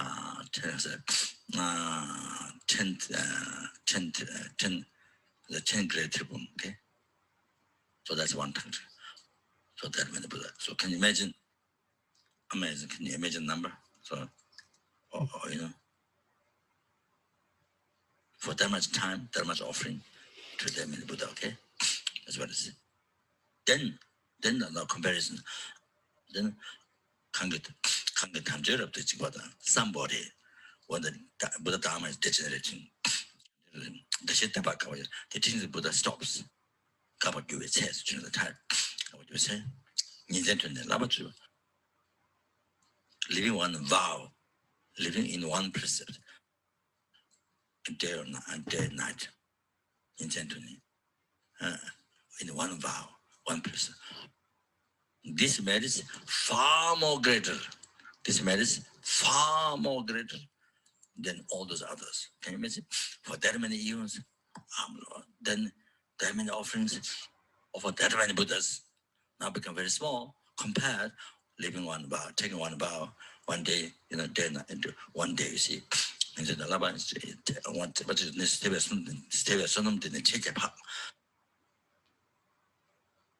this merit is far more greater than all those others. Okay? So that's the essence.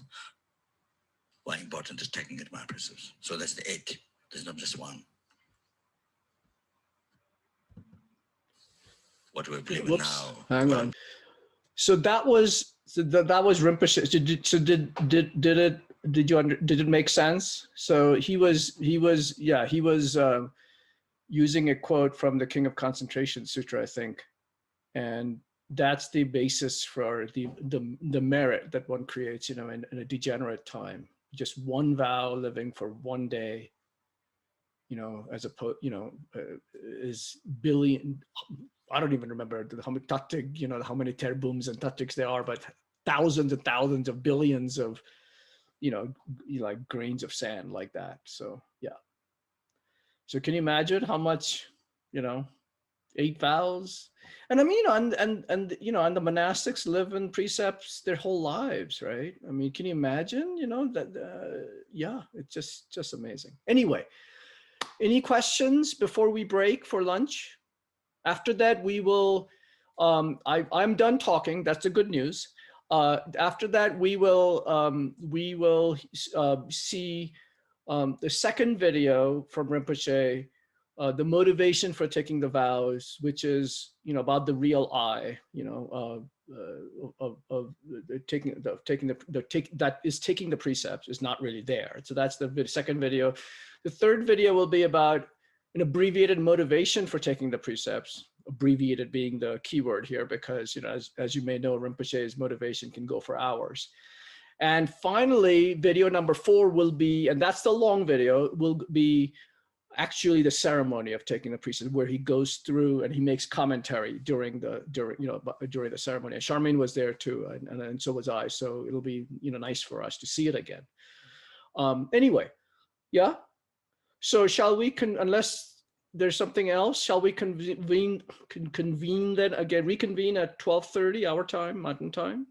Yeah. So let me go to Rinpoche's, the video that I was speaking about. So this is, okay, so this is about the, you know, the root of all our suffering, our, you know, cyclic existence. You know, the reason we have only made a little progress is because our minds are taken over by delusions, right? And ignorance is the cause of that, which ignorance meaning not knowing how reality exists, the I exists, right? And that's kind of the motivation for, you know, taking on precepts, is to clear those delusions, right? To clear our mind of that ignorance. And so Rinpoche here is speaking to that. Now, what I believe now that I'm taking here Eight Mahayana Precepts, you know, North Carolina in this hall. So that I'm taking the real I. There's a real I taking the Eight Mahayana Precepts, you see, by sitting on this cushion, on this floor, see. That real I, you see, you can't find. Real I means not merely labeled by the mind. That which is not merely labeled. That which is not merely labeled by the mind. So that's so that means existing from its own side, you see. So when we say real something, you know, as come in the world, come people when say when everyday life they talk about real, that means gaksha, object to be reputed, you know, existing from its own side. So it means that you're talking about that, but you use the common word, you see, for the gaksha, you know, real, common words. So that ordinary people, you see, common word real, but it's talking about gaksha, objectivity. And you see what is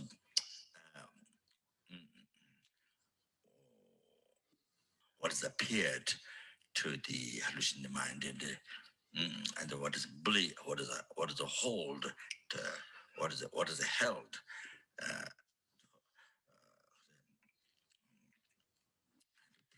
True by the ignorance. So that one, you see.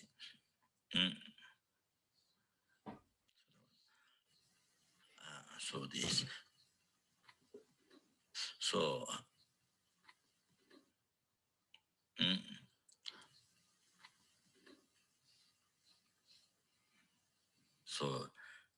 so that real I, you see, which you're believing. So you see, so myself giving, then you are believing, you are taking. So, but you see, I mean, I can't say everybody thinking about it anyway. So you see, but it's not there. In reality, it's not there. There's such a giving, you are giving Eight Mahayana Precepts and you are taking, you see. There's such thing, you can't find that. So, from the head down to the toes, nobody can find. Not only you can't find that, you can't find, not only you can't find that, you can't find even the merely imputed I, which exists, even that you can't find. You know, even the I what exists, you know, merely imputed one, even that you can't find. You can find it in the United States. Now, you can find this whole, but you can't find it on the circuits. You can't find on the circuits. If you look for, can't find even the middle level one.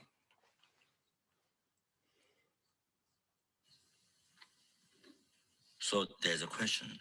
When you look for, can't find, then as you realize emptiness. When you look for, can't find, then realize emptiness. That you need to, I guess my point is you need to check that. That definition, you look for, they can't find, okay, it's empty, seeing emptiness, but you need to check more on that. That's that topic. You know, because I is three, mere level I, mere I, mere imputed I, which is three. So, mere level I, the real I, exists, not real I, you see, the not mere level by mind, okay, exists. Then just what is it? Just I, not particular, a mere labeled or labeled, mere labeled or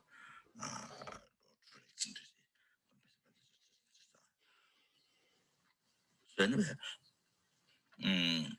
that's also in the text. So anyway, see, so anyway, we look for, can't find. So what does it mean? Which eye? Which eye? So that need to be checked. Because both labeled labeled eye, not mere labeled eye, mere labeled eye.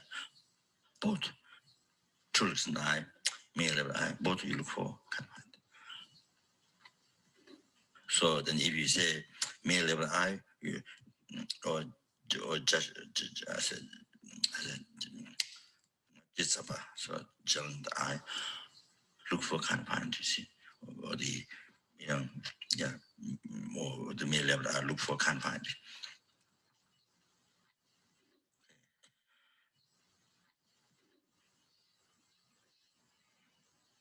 Didn't look for on the I guess cannot find.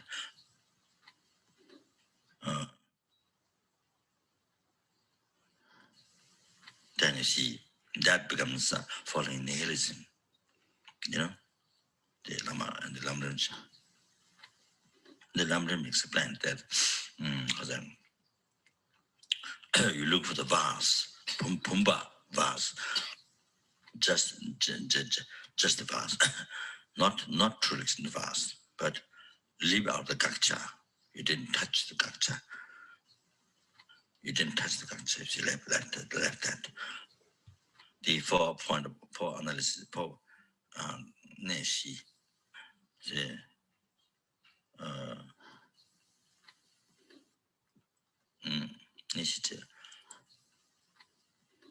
analyzing the 4 vital points.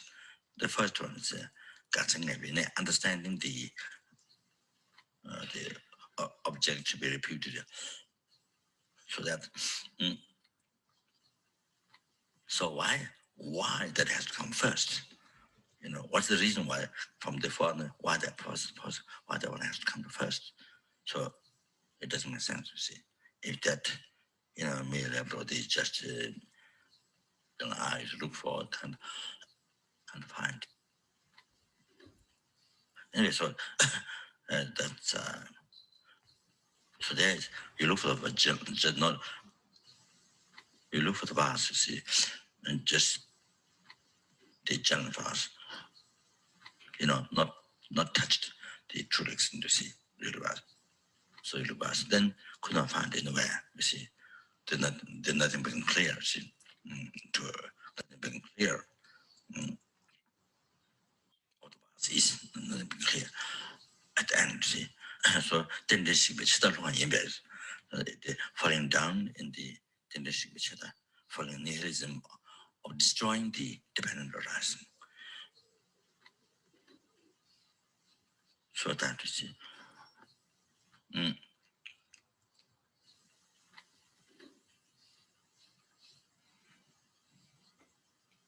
So there are many. So far, I've seen since I checked, there are many. There are many. I say, there are few programs. Different places I saw talking about that. The mistaken way analyzing, the wrong way, the analysis but the wrong way. You missed out the objective repeatedly, untouched that. So it became unclear the vows exist. The conventional truth, you see. I mean the truth for all.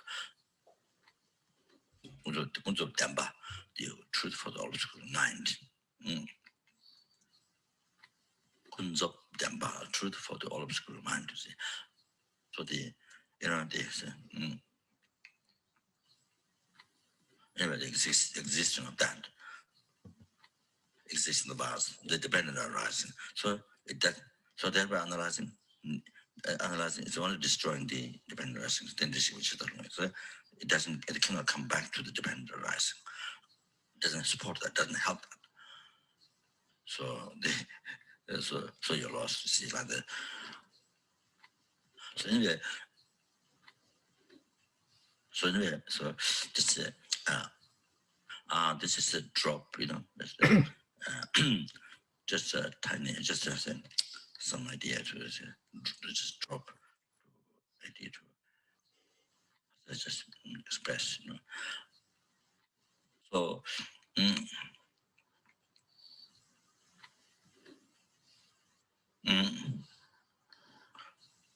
so it doesn't become it doesn't so that kind of analyze it doesn't become analysis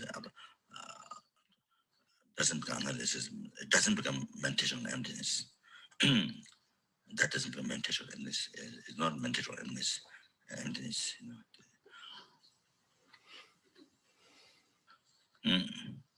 See, which maintain on emptiness, it should hurt, it should harm to the ignorance. If you're maintained on emptiness, you should harm to the ignorance. But this doesn't harm to the ignorance. So, ignorance is like that. If it's a meditation on emptiness, it should harm to that. So anyway,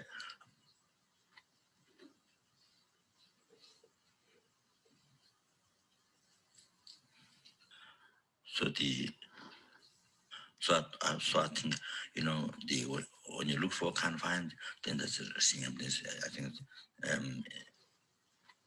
need to be made very specific. So however, so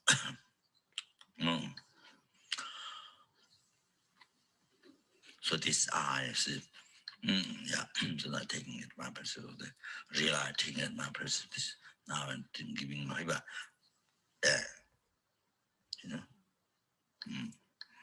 not there. See, not in this body, nor on this case can't find it.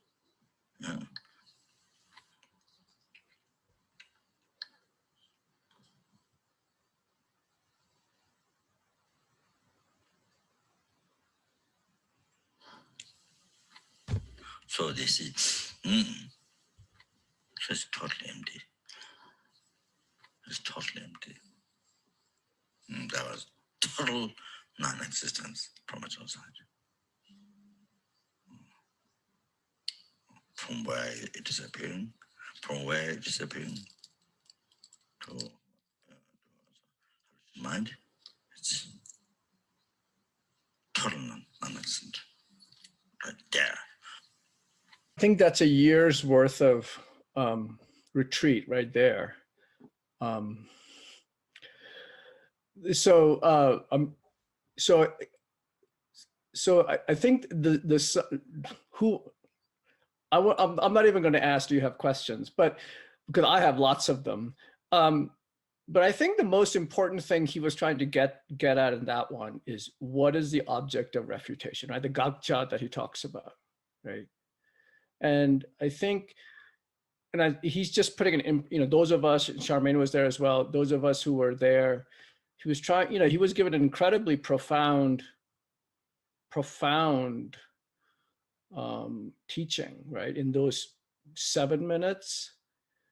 And I've gone back to that one a number of times, and every time you get a little bit more. But what he was saying is, what's most important, you're not meditating. Okay, so there's, he talked about, there's, the Buddha had, there was when you meditate on emptiness, you have to, it's very important to stay on the middle path along what the Buddha was talking about, right? Not to fall into eternalism and not to fall into nihilism, right? So when we are, it's very important to know what he was saying is very important to know what the object of refutation is. What is it that is empty? We all know that the I is empty and so forth and so on, but what is it really that is empty from its own side, right? Because if you're looking at the vase, he used the classic example, the vase, right? If you look at the vase, you can say, the vase doesn't exist, right? What he's saying is, if you come to that conclusion, that is not meditation on emptiness, right? The vase, if you say the vase doesn't exist, then there were other tenet systems at the time in India where they said nothing existed. So no, there's no such thing as karma. I can do whatever I like, right? There's no consequences. There are no, everything is just like a dream almost, right? It's so there's no point, so I don't need to do it. I don't need to worry about virtuous actions, blah, blah, blah, all this other stuff, right? So that's the nihilism part. Nothing exists, right? Then there were those who said, and they're actually lower versions of the Buddhist tenet systems that say that there is such a thing as a vase, that it does exist, right? There is a, or in the Hindu school or whatever, the Atman, the soul, every person, everything, anything that is an object of knowledge, etc., has a specific thing that is inherently existent in it, that continues from life to life, let's say, and so forth and so on, right? So that's the eternalism part, right? The Buddha said, neither of those is true. And there's a middle path, right? And that's what Rinpoche was getting to, is what is in, and I'm not going to go into a lot of detail here because obviously we don't have time, and this is, a big topic, and I'm not even qualified to talk about that really, in depth. But the middle path is understanding the object of refutation, which is the vase doesn't exist from its own side, right? There is no such thing as a vase truly existing from its own side. However, it doesn't mean that it doesn't exist, right? Something is not inherently existent, still has existence. Okay, it functions, right? If I can put water in it, I can put flowers in it, and it actually acts like a vase, right? But the way it exists, the I exists, for example, right, is that, I believe, I'm looking at my picture right now, that person with that face, with that hair, etc., is Shanka, right?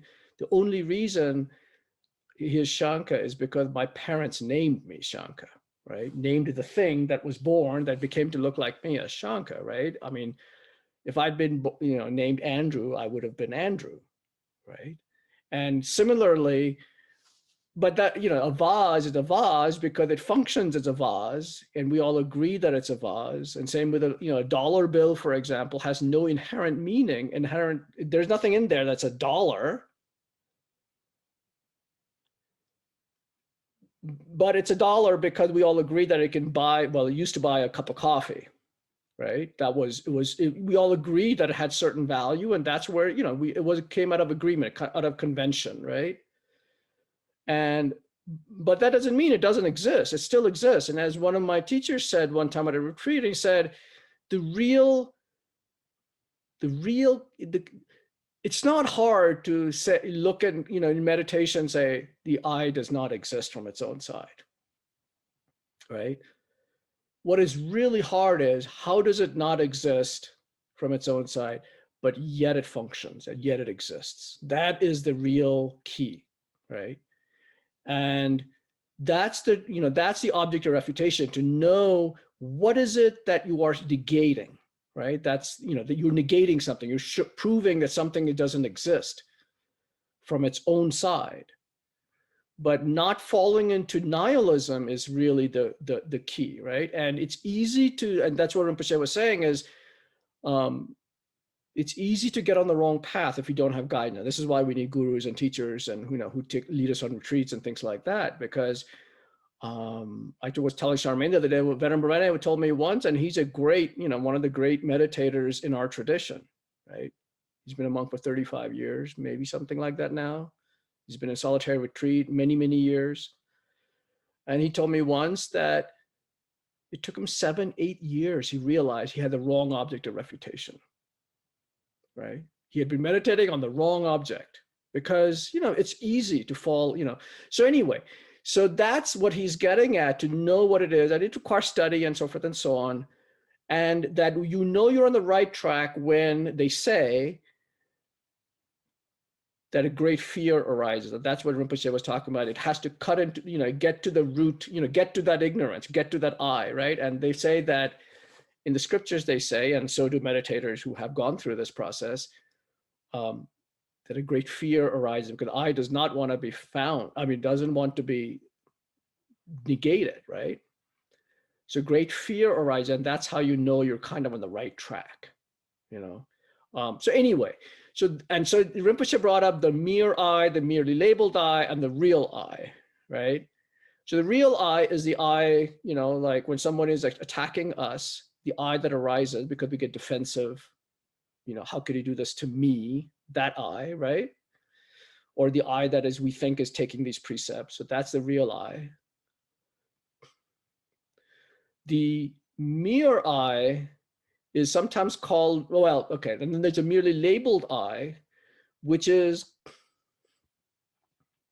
the aggregates, right? The form, feeling, there's 5 things that make up a person, right? Form, feeling, discrimination, compositional factors, and consciousness, right? So, but mainly form and consciousness, the 5 senses plus consciousness and form. And there's a few other things that make up a person in Buddhist philosophy. And so we label the I, Shanka, on the body. If you just saw my head, you wouldn't say that's Shanka, right? It has to be a full, a body and, this form and this added, like way of talking, etc. That's Shanka. So we label Shanka on this thing that appears to our senses, right? And that's the merely labeled I. Shanka does not exist in any way except through that, right? Through that label. That's the merely labeled I he was talking about. And then there's a mere I, which is the I that seems, I was reading about this a little bit, and sometimes they call it a general I, which is the I that seems to, the I is the I that seems to go from life to life, the I that, the I that I think is me, that was yesterday, that was day before, that was last week, that was when I was a baby. It's that's the I, even though I didn't look like it then, right? Nobody would have looked at me and said, oh yeah, that's Shanka's 50 whatever years from now, right? But to me, I have this general idea of what Shanka is, and that's what, that's the mere I. So anyway, so in the object of refutation, you have to kind of navigate all these different I's, right? And you have to know exactly where what you're negating and what exists from its own side and what doesn't exist from its own side. And that's what he was really getting at, is it requires thought, reflection, listening, the three kinds of study, not the study, but think three kinds of practice, right? There's listening, there's reflecting, and then there's meditation, right? Reflecting is just, analytical meditation. And then there's meditation, which is actually single point of concentration, the practice of trying to, of insight, right? So that's the when they say meditation, they mean insight meditation. So anyway, so that's what we have to do to get to understand what is the I that's taking the precepts. So that's what he was trying to talk about in those 7 minutes, that has a lifetime of practice built into it. I don't know. I hope that helped a little bit, yeah.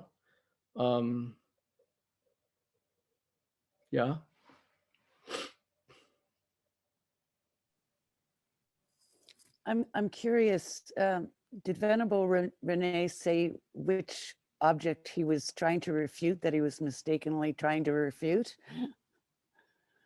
Yeah, I mean, it's, you see, it's really easy to, and I'm no great meditator, but, the little I've done, it has come up for me too, which is it's very easy when you're meditating on emptiness to say, I realize that there's no such thing as Shankha. And so I must have understood, the nature of emptiness, right? Just because I have negated Shankha, I have understood, nature of emptiness. And it's easy to stay on that, it's just easy to just do karma binding. You think you've got it, you just continue to do it, and so forth and so on, right? But as Rinpoche alluded to, that is not that it's getting there. It's the one part of the process, but it's not the meditation emptiness, because then you have to consider, there's conventional, there's conventional nature, that is the I that doesn't exist from, the I that exists, how it exists, through label, et cetera, that's the conventional nature, right? But through convention, we have agreed. But then there's the ultimate nature in which you have to, and he talks about this, you have to bring in, you have to conjoin dependent arising with that, right? So you have to also understand, how does it exist? How is it that causes and conditions create this Shankha? How is it working? How is it continuing? That's the hard part, right? Because they say, dependent arising and emptiness are both two sides of the same coin. They really go, one cannot be without the other, right? Just like a coin, you have to have two sides. Coin cannot have one side, right? So emptiness and dependent arising, and this is what the Heart Sutra is all about. That's basically what the Heart Sutra is. It talks about, there is, no form, no feeling, no I, consciousness, all this. So that's what it's talking about, is that it doesn't exist from its own side, but on the other side of the coin, it does exist through dependent arising. And that's the hard part. That's where the real difficulty lies. That's why it's so hard to understand for us, for us with delusions and so forth and so on. Anyway, so that's the wrong path. That's not the wrong path, but that's not the completion of the path. We think it's we doing meditation emptiness, but that's not. I would recommend to you, if you're interested, there's a fabulous little book called by Gen Lam Rinpa. It's called Realizing Emptiness. That's what it's called. It's only 130 pages, maybe. I don't know, but I've read it maybe 10 times so far, and I still like it. I was reading it last week. By Gen Lam Rinpa, he was one of these guys. He was one of these great masters who lived in a cave up in Dharamsala, up in the mountains. And then he came out for a year, I think, to Seattle, Washington, and he led Alan Wallace. He led a retreat with Alan Wallace. Can you imagine the karma to be able to go for a year-long retreat on emptiness with Gen Lama? Anyway, so the book came out of that. So anyway, so it's called Insight and Realizing Emptiness. There's another book that Gen Don really likes called Insight into Emptiness by Geshe Jampa Tekchok, who's one of his teachers, which is also a great book. I just like Realizing Emptiness just because it was the first one that really finally I understand, kind of like give me the first glimmer of understanding, after which Jeffrey Hopkins became a lot easier, So anyway, so I would recommend Realizing Emptiness or Insight into Emptiness, one of those two books. They're really, and Rinpoche also talked about the four analyses, the four points analysis, and the Realizing Emptiness, as well as both of them go detail into the 4-point analysis, what they are. So they're very, very good, very, very well written, easily accessible to understand. Yeah, but you're going to have to reread it over and over and over again. Yeah. Anyway, yes, Charmaine, you were going to say something? There's also the the Harmony of Emptiness and Dependent Arising, I think is what is the title, by the teacher who died in Dharamsala. Do you remember? Who was murdered? Oh, at the Institute of Buddhist Dialectics. An Yeah, amazing I- created with holiness. His name is it's not Genla I forgot his name, but it's called, if you look it up, it's called In Harmony of Emptiness and Dependent Arising. And Okay. I think this is really helpful for understanding the relationship between emptiness and dependent arising. So I would recommend that I one. have not read that book. Great. I will try to look into it. I'll get the name. I'll put it in the chat. Okay. Well, you don't have to do it now, but yeah. Okay. Yeah. So, and what I, and join, if you're interested, then, I don't know if some of you have taken Discovering Buddhism, I'm sure, but, there is before the introduction of Tantra, so that must be like the 12th, 11th module that is about emptiness. So that's one I would recommend. And then there's a couple of basic program classes like the Heart Sutra that's going on right now with Gendon. That also has to do with that. The basic program classes require, some work, some study. If you're willing to do that, then yeah, they're very, very helpful. And tenets. So I would suggest there's two basic program. I think Venerable George, I don't know, two basic program classes on mind and mental factors, which are really, really useful to understand how the mind works. And mind and mental factors, and then the Heart Sutra, and then the tenets.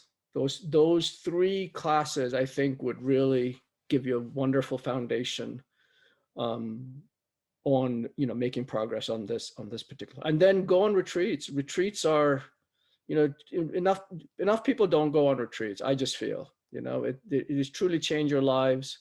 I don't mean just teaching retreats. I mean, of course, teaching retreats are fabulous, but real retreats that require, single-pointed concentration, and that's where the real work happens.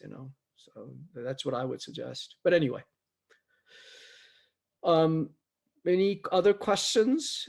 Because then I can. There's another short video of Rinpoche talking about the motivation, and then the actual practice, actual ritual. By the way, oh yes, please. Shankar, so was I can't remember the context of the teaching, but was Rinpoche trying to encourage us to remember the emptiness of ourselves before we took the precepts?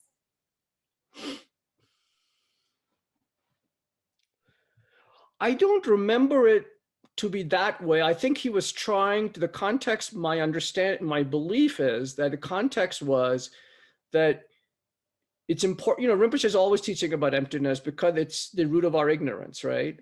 And it's important when we, not to take whatever action we're doing, to think about emptiness, right? So even when we're taking precepts, to remember that the I that's taking the precepts does not exist. What is the I? Think of, I'm not sure he mentioned, I'm not sure he mentioned that you should, reflect an emptiness before you take the precepts. Although, you can't go wrong.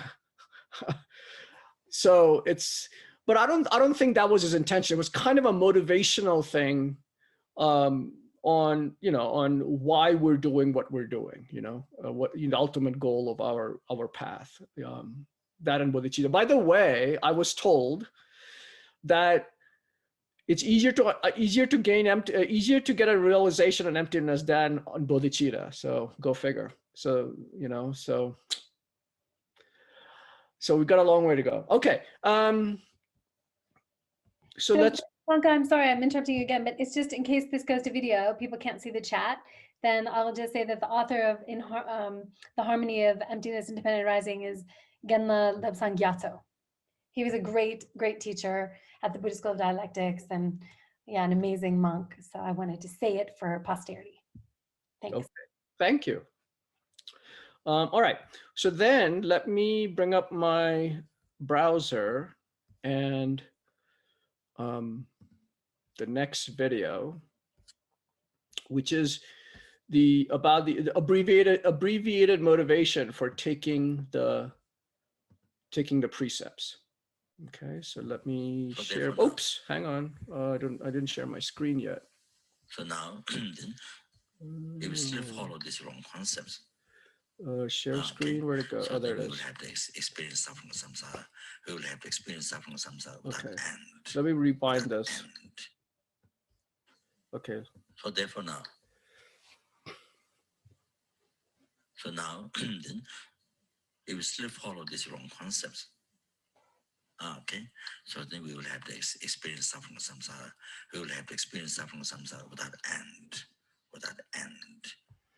going through all these sufferings, unmanageable suffering, endlessly. Yeah, not that. So therefore, you see that. So no, just being free from these oceans of samsara suffering causes not enough. See, then, that say, yeah, that see, that the,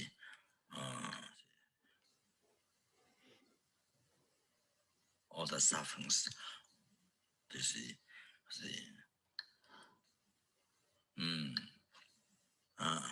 came from the all obstacles, all the misfortunes, everything, so all the undesirable things all come from the self-cherishing thought, the cherishing eye. So they all came from the eye. So the eye is to let go. So then now all the happiness,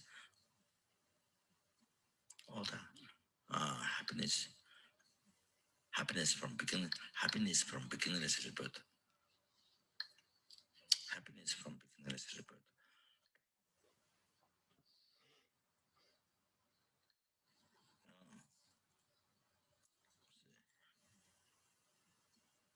Present happiness, future happiness, liberation, enlightenment, everything come from bodhicitta. Bodhicitta cherishing others. Bodhicitta cherishing others. From that, from the good heart, cherishing others. Thought of benefiting others. So, so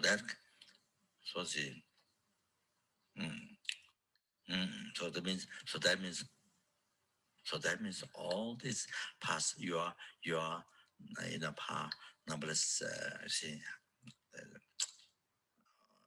happiness from beginningless to birth, present happiness, all the future happening life, all you receive from others. The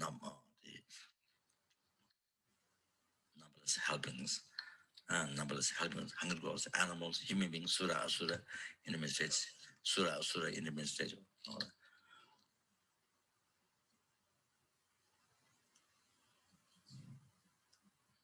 So you see, happiness from beginningless rebirth, Wow, happiness from beginning lesson, but can imagine that received from say, received from the numberless helpings. Can imagine.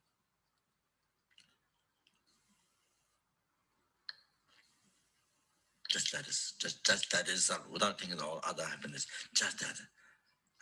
There's so much to feel, to think. Unbelievable. Depthless. You see. It's amazing. Then, how kind.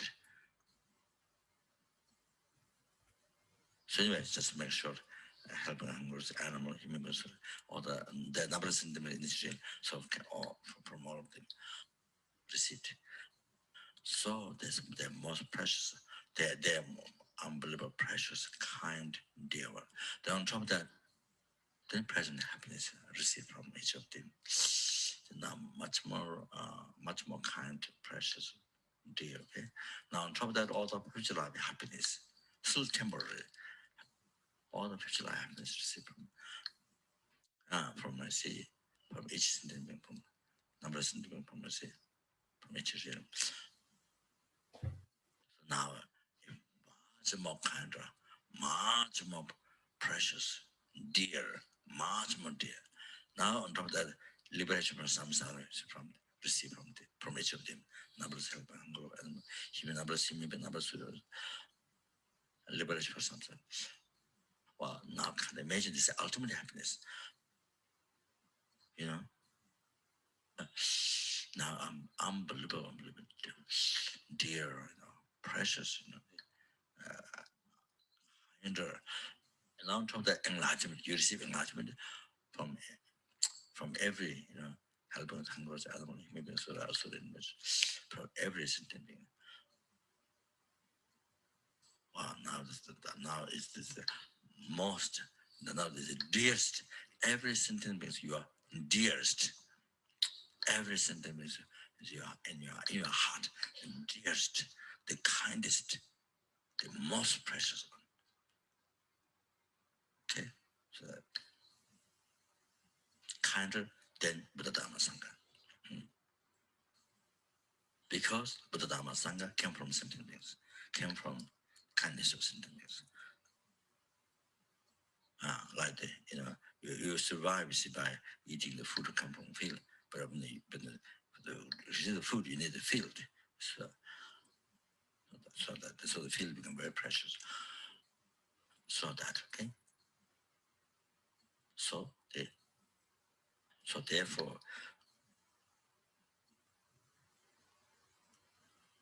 therefore, any service you can offer, any service, even little service you can offer to anybody, even little service you can offer anybody, even the insect, help, eaten by somebody, see they or drown in the water or whatever, even insect by a person, see, whatever, even small service you can offer, small benefit you can offer, is the happiest thing in the life. Is the happiest thing in the life. Most enjoyable thing in the life. Happiest thing in the life. Most meaningful thing in the life. So that is it. So whenever even small help, of course, but even small help is only what you can do. So even small help, that's the happiest thing to do in life. Okay.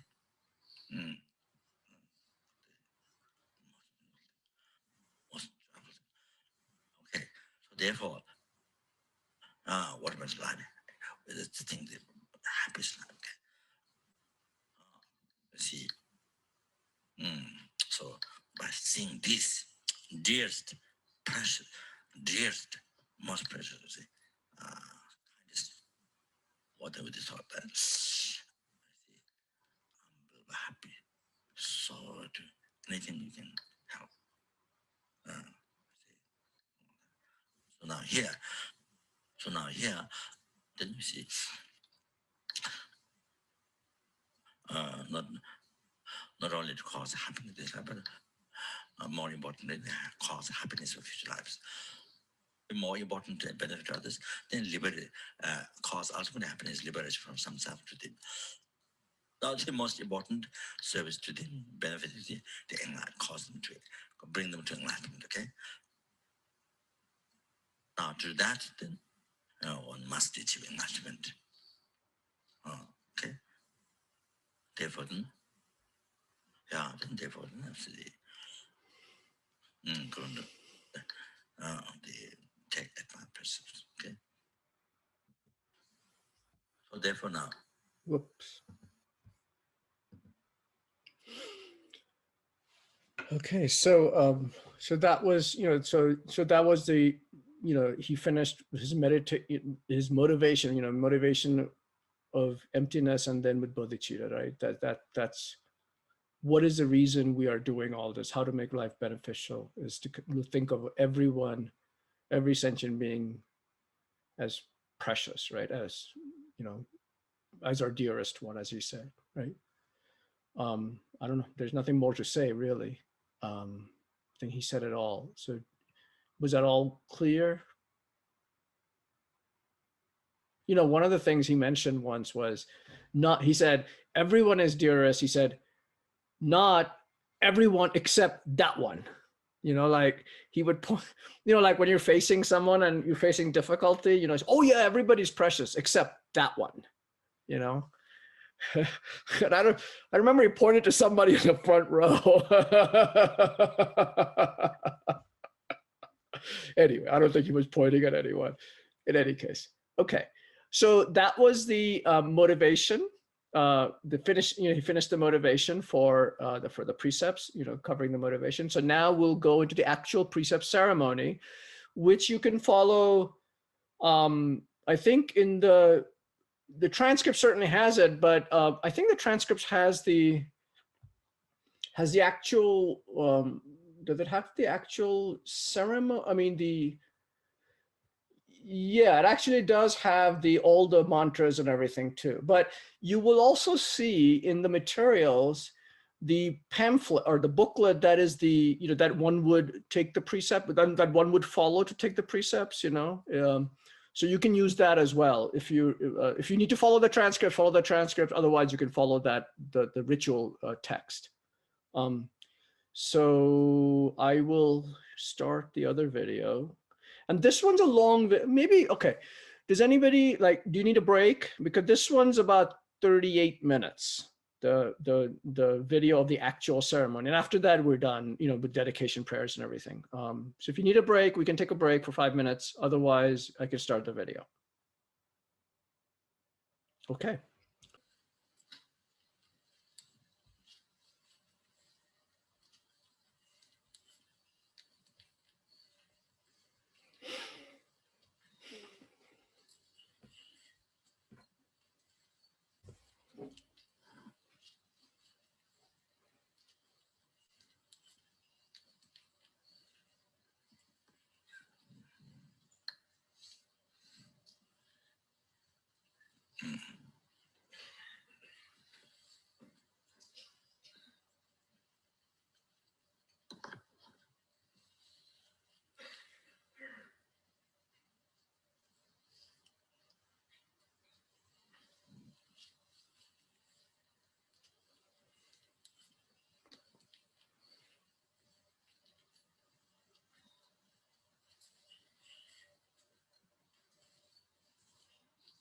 So I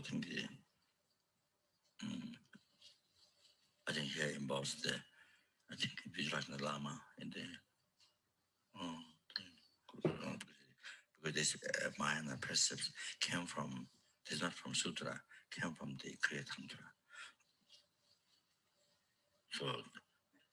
So that's why it involves avoiding black food. Because Kriya Tantra, the main emphasis is the keeping the body clean, you see, so that mind becomes without obstacles, see, clear for meditation. So that's why avoiding black food in that's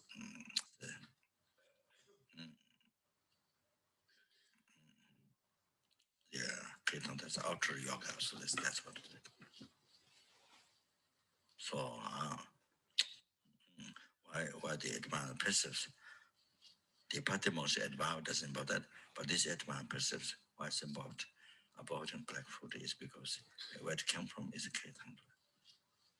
So that I think it's visualizing the Lama, Sajjam, Buddha, then you take the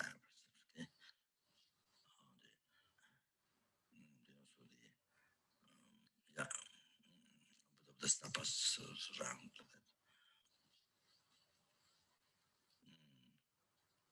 that.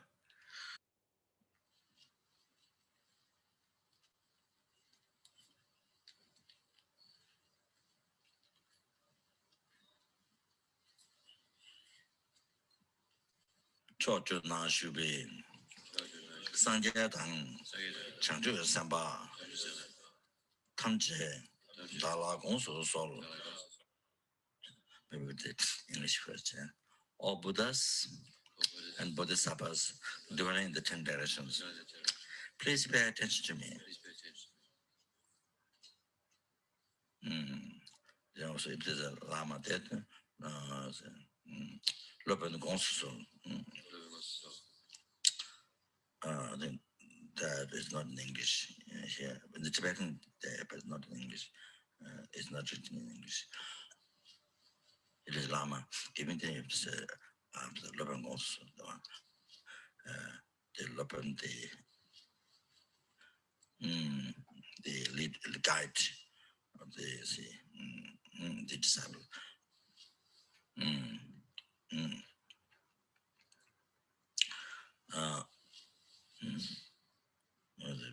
As a preceptor or the guide the disciple, leading the path to liberation, see, asking to pay attention. Lopen Gonzo Soul. Okay, which English is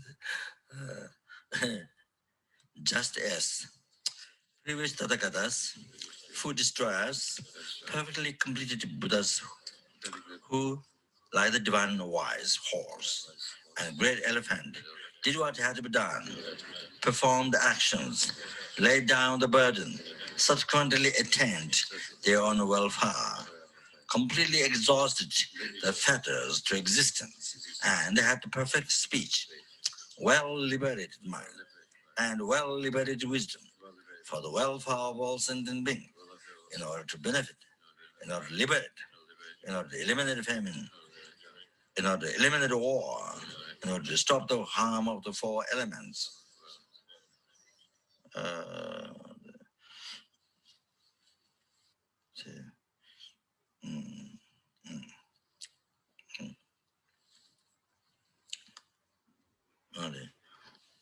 The words was not in the original prayer, but that was very good to mention. To edit, there's so much work happens with it. So this is taking out my precepts antidote to that. In order to stop the harm of the 4 elements. So that's not the one that's edit.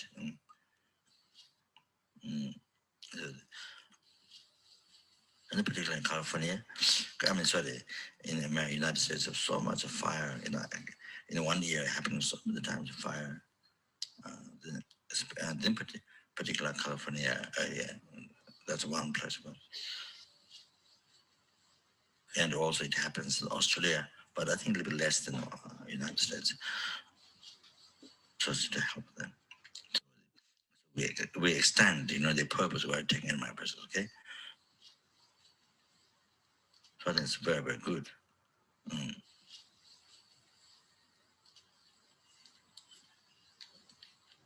The government doesn't have to ask you, see, please do this, you just do the good heart. Doesn't the government ask and pay money for that?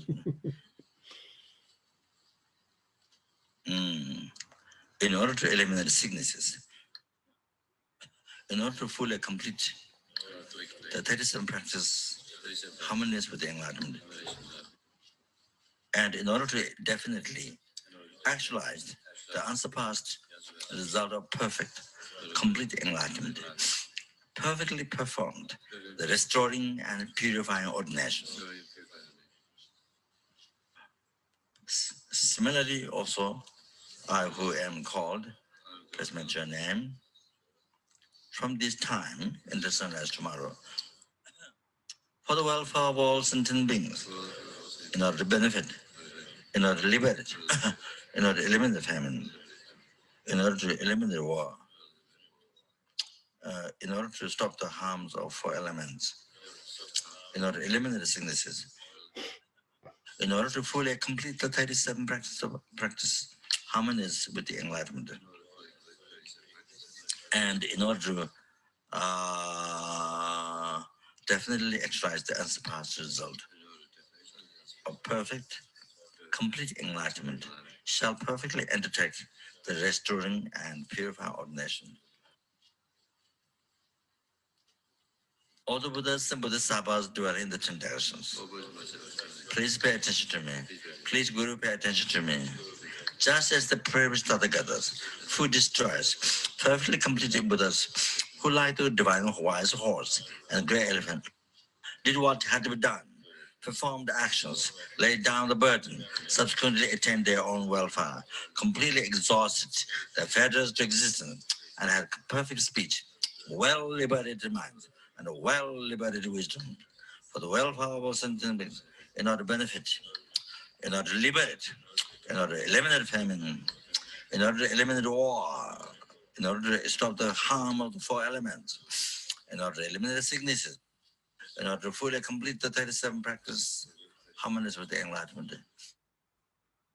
and in order to definitely actualize the unsurpassed result of perfect, complete enlightenment, perfectly perform the restoring and the purifying ordination.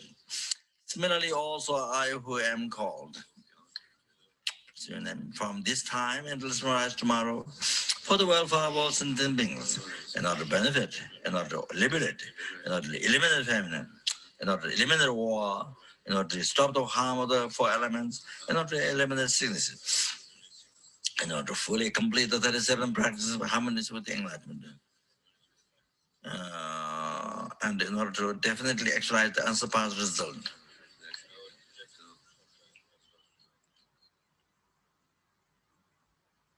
of perfect, complete enlightenment, shall perfectly undertake the restoring, purifying ordination. The 3rd time you become Tibetan. Chojuna Shube, Sanjay, Chanjo Semba, Tamje, Dala Gongso Sol, Loben Dala Gongso Sol, Chida Munji, Teshin Shaba, Da Jamba, Yang Dabar, Zobe Sanjay, Da Changshe Dawu, Langbo Chenbo, Chawa Cheshin, Cheba Cheba, Kuro Powa, Range Ten, Jesu Juba, Sebara Kundo Jawa, Yongsu Seba, Yangta Beka, Leba Namba Jue To, Leba Namba Jue Changju. Never talk about Chaye Chidang, no to Chaye Chizza, Sojong. 양다 버 제바 대신도 다밍 브리스벤 준 아니 템자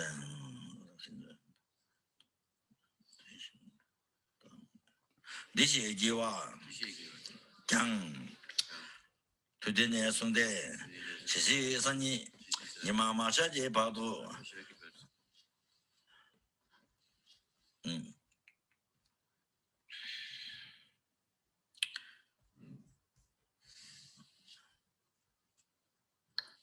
So generally depends on it's just angel sunrises.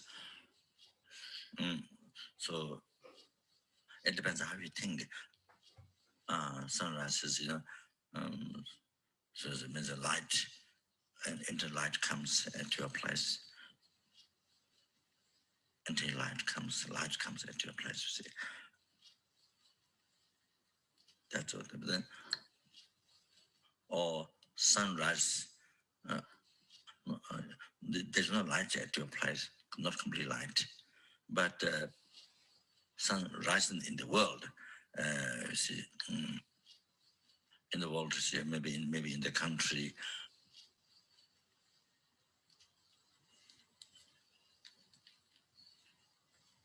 Even there's no light at your place, but the the morning already started from east, all the stars, brightness of stars gone. So then that's the very beginning of the morning. Very beginning of the morning when the brightness of stars gone. Then from the eastern side, there's a little bit whitish. From at the eastern side, you see, and if you look at the sky, there's a little bit white. That's the very beginning of the morning. So if you think like Nyungnes or like that, when you do Chinese routine, so if you think the sun rising, if you define like that, you see, that the very beginning of the day is next. It's already next day. So if you think that way, then you can have, you can have a food, drink, you see, that.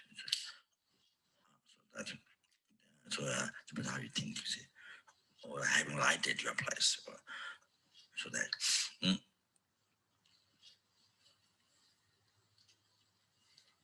Illness.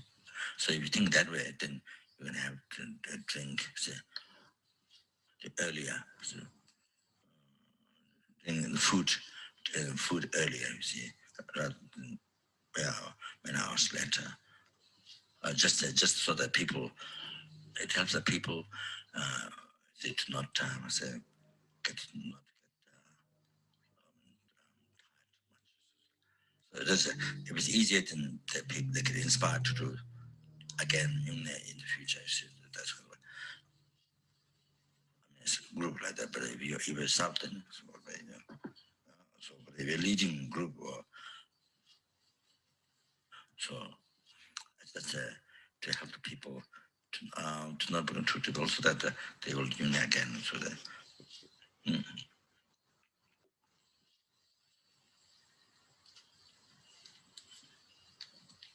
The great Bodhisattva or the yogi Lama who founded the monastery down below Lao. So when he does Yung, 3 o'clock, everybody had to get up 3 o'clock in the morning, and then he stands outside, even though old aspect, but it stands outside, the comba. When the monks now come in, then he give brown sugar, big brown sugar cut in pieces with water. They give the hand of each person. Then they have to eat that. All the stomachs, I said they didn't have food for yesterday. No water, no food. So the Rinpoche like that. They said, and they said sometimes the vomit after the food. I said, then they serve tea and tupa, at 3 o'clock. But the Rinpoche said, so that it makes people find it easier, so they will many units. So according to that, this is according to Karen, but of course at 3 o'clock doesn't start. I think I noticed that around 4 starts the white, from the east. The brightness starts gone at the 4 after 4. See, but the Rinpoche, that's according to the Rinpoche's his own technique. So that.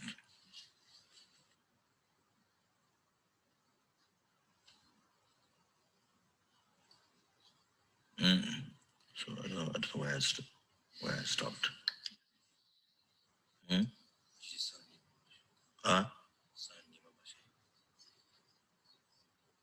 Sanyingbo.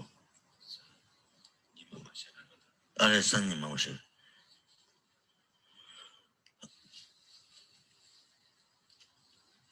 today Sunday. She said, about the Sunny Nima Mashapa, Nima Masaji Padu, Samjang Tamje, he turned Tungichidam, Pemba Chave Chita, Toa Chave Chita, Muke Meva Chave Chita, Ne Meva Chave Chita, Chanchu Chaka Chanam, Yonzo Zoba Chave Chita, Lana Meva, Yandaba. Zoba Chanchu, never Zoba Chavichi, Sojung, Yandaba Long,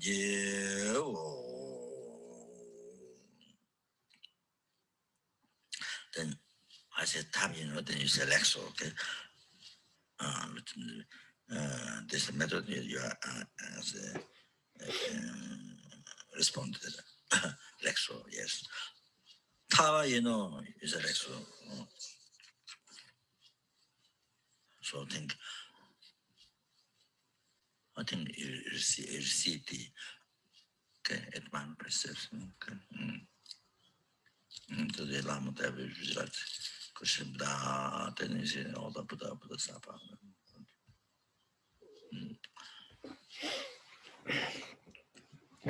Must with strong determination.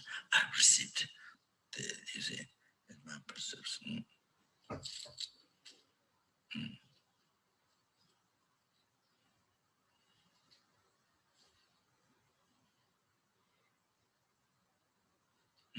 The reviving, purifying the old nations, Eight Mahayana Precepts. Okay.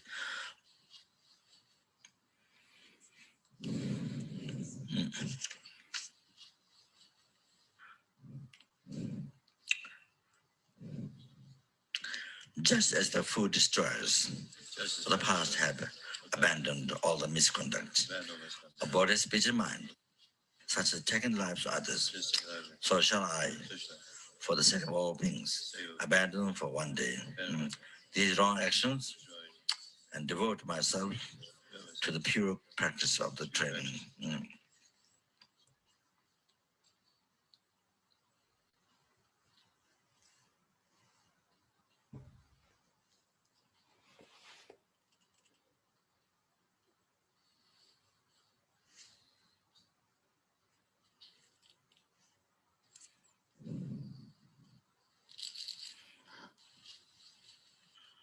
Just as the food destroyed of the past had abandoned all misconduct.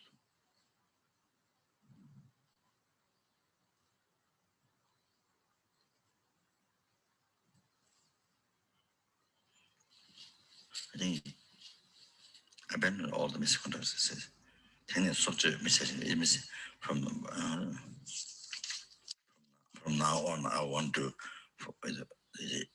is one day say, from now on, I want to killing, just killing.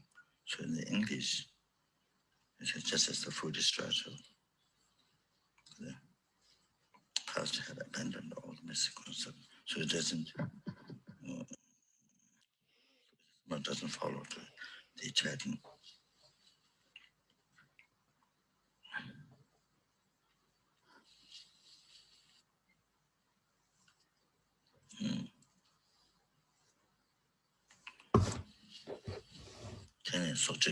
From now on, I want to killing.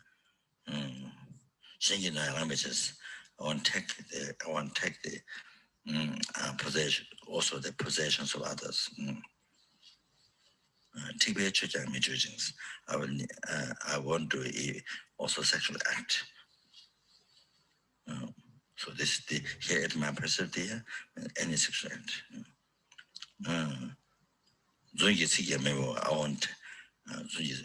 I won't tell even the also the lie. So that's what it said.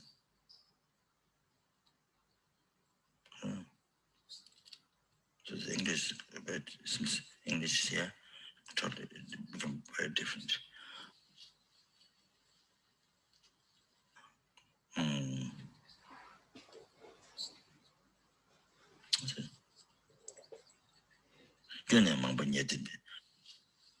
So then after that, not finished.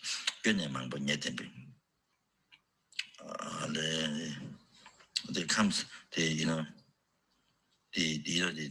Tibetan is a translation. Tibetan comes now only now here. From now on, I should not kill still at this position. So it's kind of a.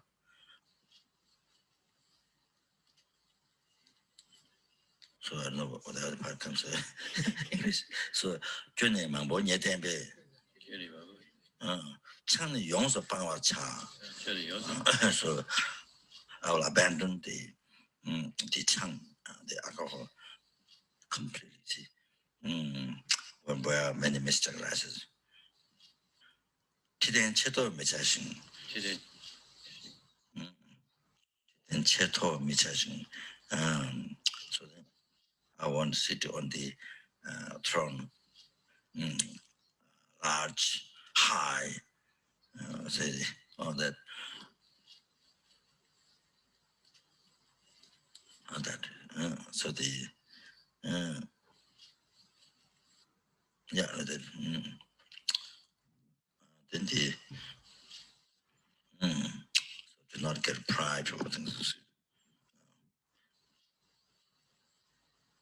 Expensive, see, like tiger skin or some tiger skin, leopard skin or 80 skin or I'm joking, 80 skin. So to the teaching to my say, so to not eat the food in the wrong time. So this sun, one what? This so say clockwise after 12 o'clock, right? After 12, but the sun is what midday. So 1 o'clock. Oh, yeah, here's 1:50. Sun by sun. The 1:50. Okay. Oh, so so that's the noon time, but by come the sun is that. So it depends on what you follow the clock, what you follow, you see. So by follow the sun, so we follow the sun, so we're going to follow the sun, right? We're going to follow the sun, so this noon is that. Not eating afternoon, that's what you see. Point to that. Before that, we can eat anytime. And addition to my embassy. Chidan, Chanwa, Jendan. Chidan, Chanwa, Jendan. Kadang Russo, Bangwa Cha. Tea and the scent smell. Chanwas, the malas, the ornaments. Not something that what you usually wear. You see, the practice. But you see, something not for Dharma, but something to the attachment to see. They come to that. Rusop Pangwacha. In dance, sing songs, see. But when we do practice, when we do practice chanting, that's for Dharma. The motivation is different to singing a song and the generally speaking, see. So by motivation different.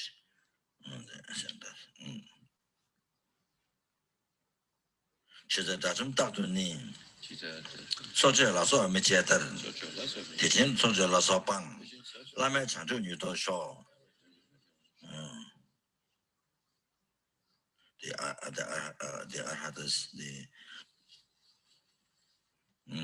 always they do not engage, you see, killing and so forth. I will also abandon the killing. So then may I call it an enlightenment. Dungan Mangru Jitendi Sibe Sole and Drawara Shaw.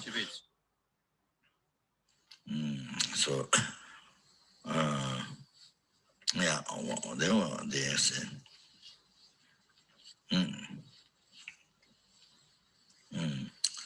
Then the living beings, who, yeah. be liberated, from spiritual oceans of samsara, which is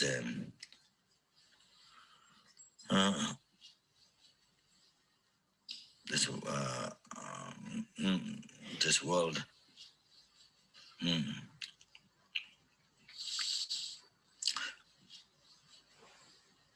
Can be place or can be the jikten, depending on the change, depending on the change. Change refers to aggregates.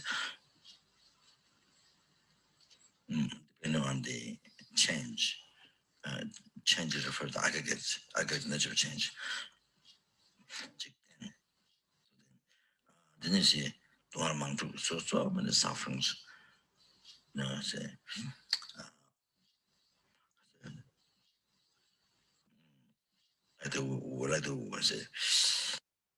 like the cyclone, you see, like the cyclone, so much suffering.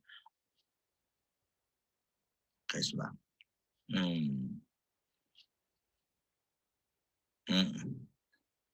The mantra,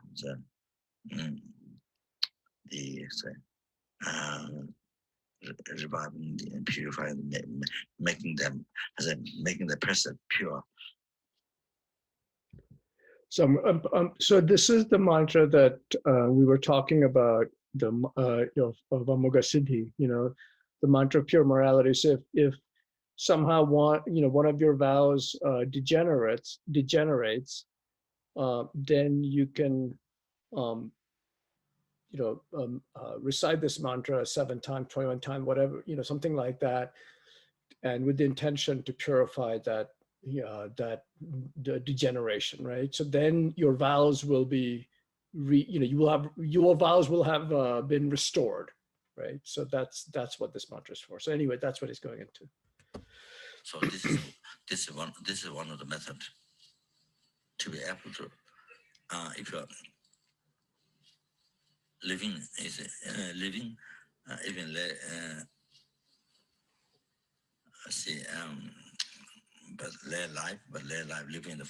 in the 5 levels or 4, 3 to whatever number of precepts you're living, the advanced precepts of Patimasha vows that's taken until death. So to be absolutely pure, it helps if you recite this. When the people who are living ordination, the monks, nuns, the people living ordination, then this mantra, reciting this mantra is one help to be able to live pure and the vow. So, makes morality pure. That so in the morning, if you did prostration and by reciting 30 Prabhupadas, then at the end, you can kneel down and you can recite this, 21 times or 7 times, whatever.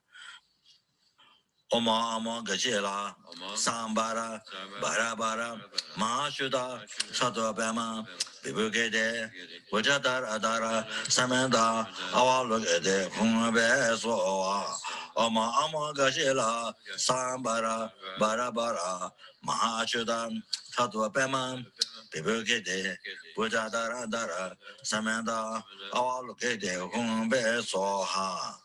Ama Gajela, Sambara, Barabara, Mahashuda, Hata Bema, Bibukede, Bujadar Adara, Samanda, Awalugede, Humbeso.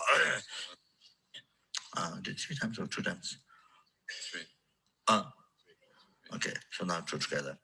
Oma Ama Gajela, Sambara, Barabara, Mahashuda, Hata Bema, Bibukede, Bujadar Adara, Samanda, Awalugede, Humbeso.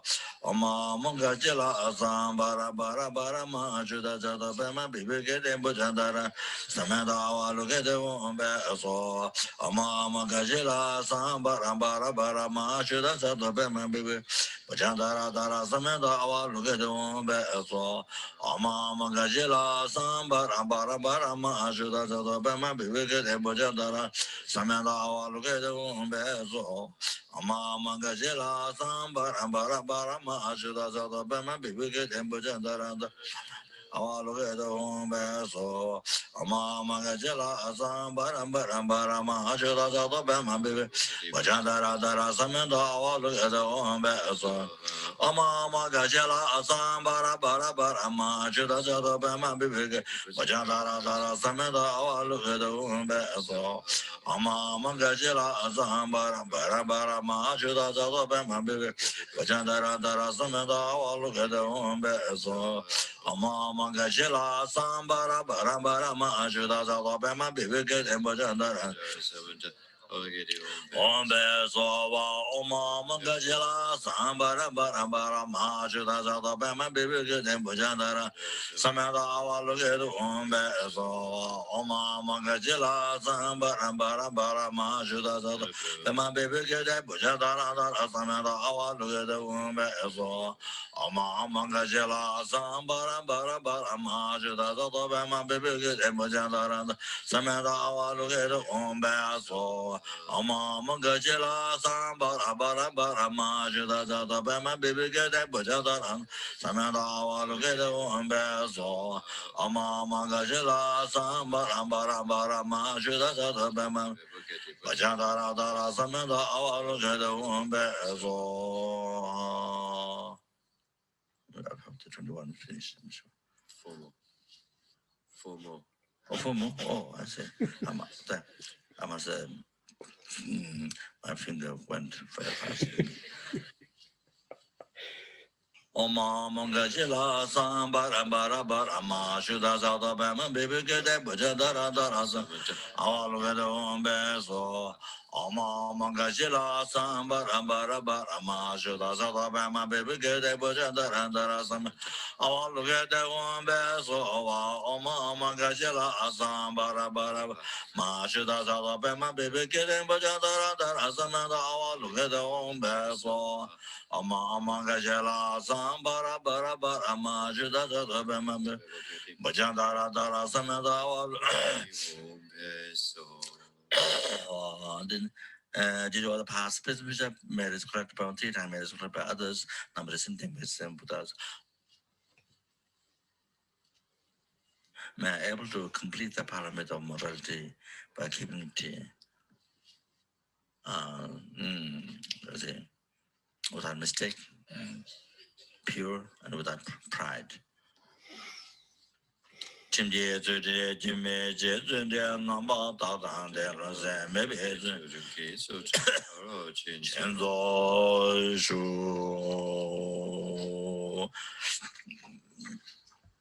Did you the past? But which made it room once 3 times made it from others, made the bodhichitta big Christ with heart and the heart all the same. In the heart all the same things without to live second. He knows how to he knows how bodhichitta generally made it increased. Changju Simjo Rinpoche Ma Je Banum Je Juroje Jewa Nyamba Meva Yi Kone Kondo Bewa Sho Kanri Rabe Kowe Ishingamande Bendanga Dewa Malu Jurene Chen Sewan Tenze Jazo Ye Shabe Sede Bado Tenjoro Dongye Ningje Songzo Jubelang Chejere Sanje Kangjen Tenjoro Chana Bemo Tenzen Jazo La Soandes Shede Lundro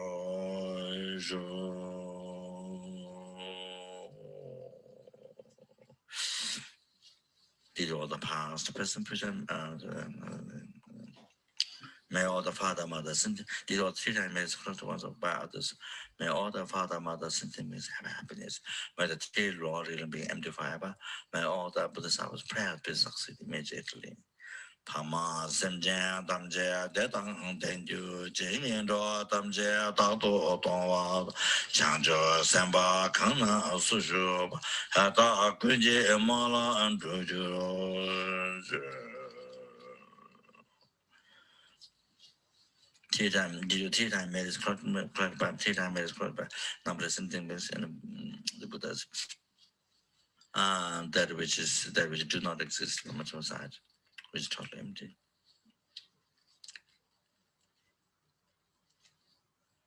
Matter I, who would exist but do not exist from outside, which is totally empty. Achieve Guru Shakyamuni enlightenment, which exists but do not exist from outside, which is totally empty.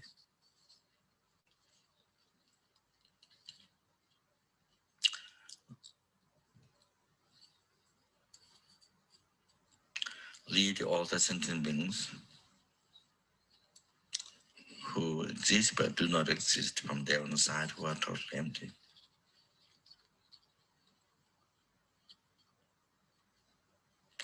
To that Guru Shakyamuni Buddha's enlightenment, which exists but do not exist from its own side, which is totally empty.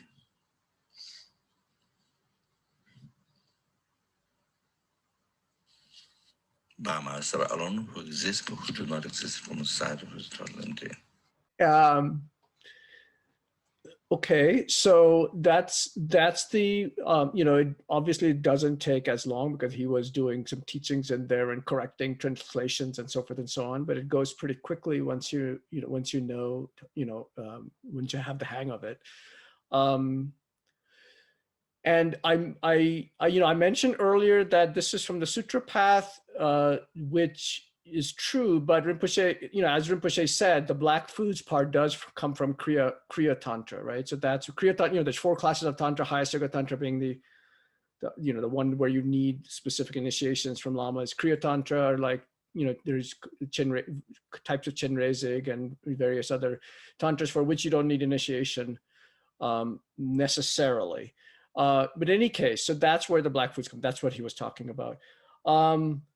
I remember this. I remember this one because I remember it was, this is one of the ones where he came down at 5:30 in the morning, and somehow I had hurt my knee or something. I don't know. And you have to kneel the whole time, right? So there's like 30 minutes of kneeling, and I was dying, on my right knee, which happened to be the one I had injured. But anyway, yes. Any questions before we do the dedications about the ritual, about taking precepts? Yes, Doris? Well, since you mentioned kneeling, I have the knobbiest knees going. Oh. And 30 minutes, wow, that would be a long time for me. Is there a modification? Yeah, oh, absolutely. There's always modifications to this because, the Tibetans and the Indians before that made it really easy for us. So yes, if you are not physically able for any reason, you can do your best, right? Some people sit on the ground and just have a cushion between their knees and a cushion underneath, or some people just sit on their cushion, some people are still in their chairs because, they can't do prostrations necessarily. So they imagine they visualize the prostrations, like what Rinpoche is talking about, making your body as big as possible and so forth and so on. So you do the visualization, so do you do the best you can? The idea behind all this is the motivation that counts, right? If you're not able to do it physically, it's fine. It's all about the motivation and the heart that we put into it. Yeah, the pain would just go, like, it would be too much in my head, right?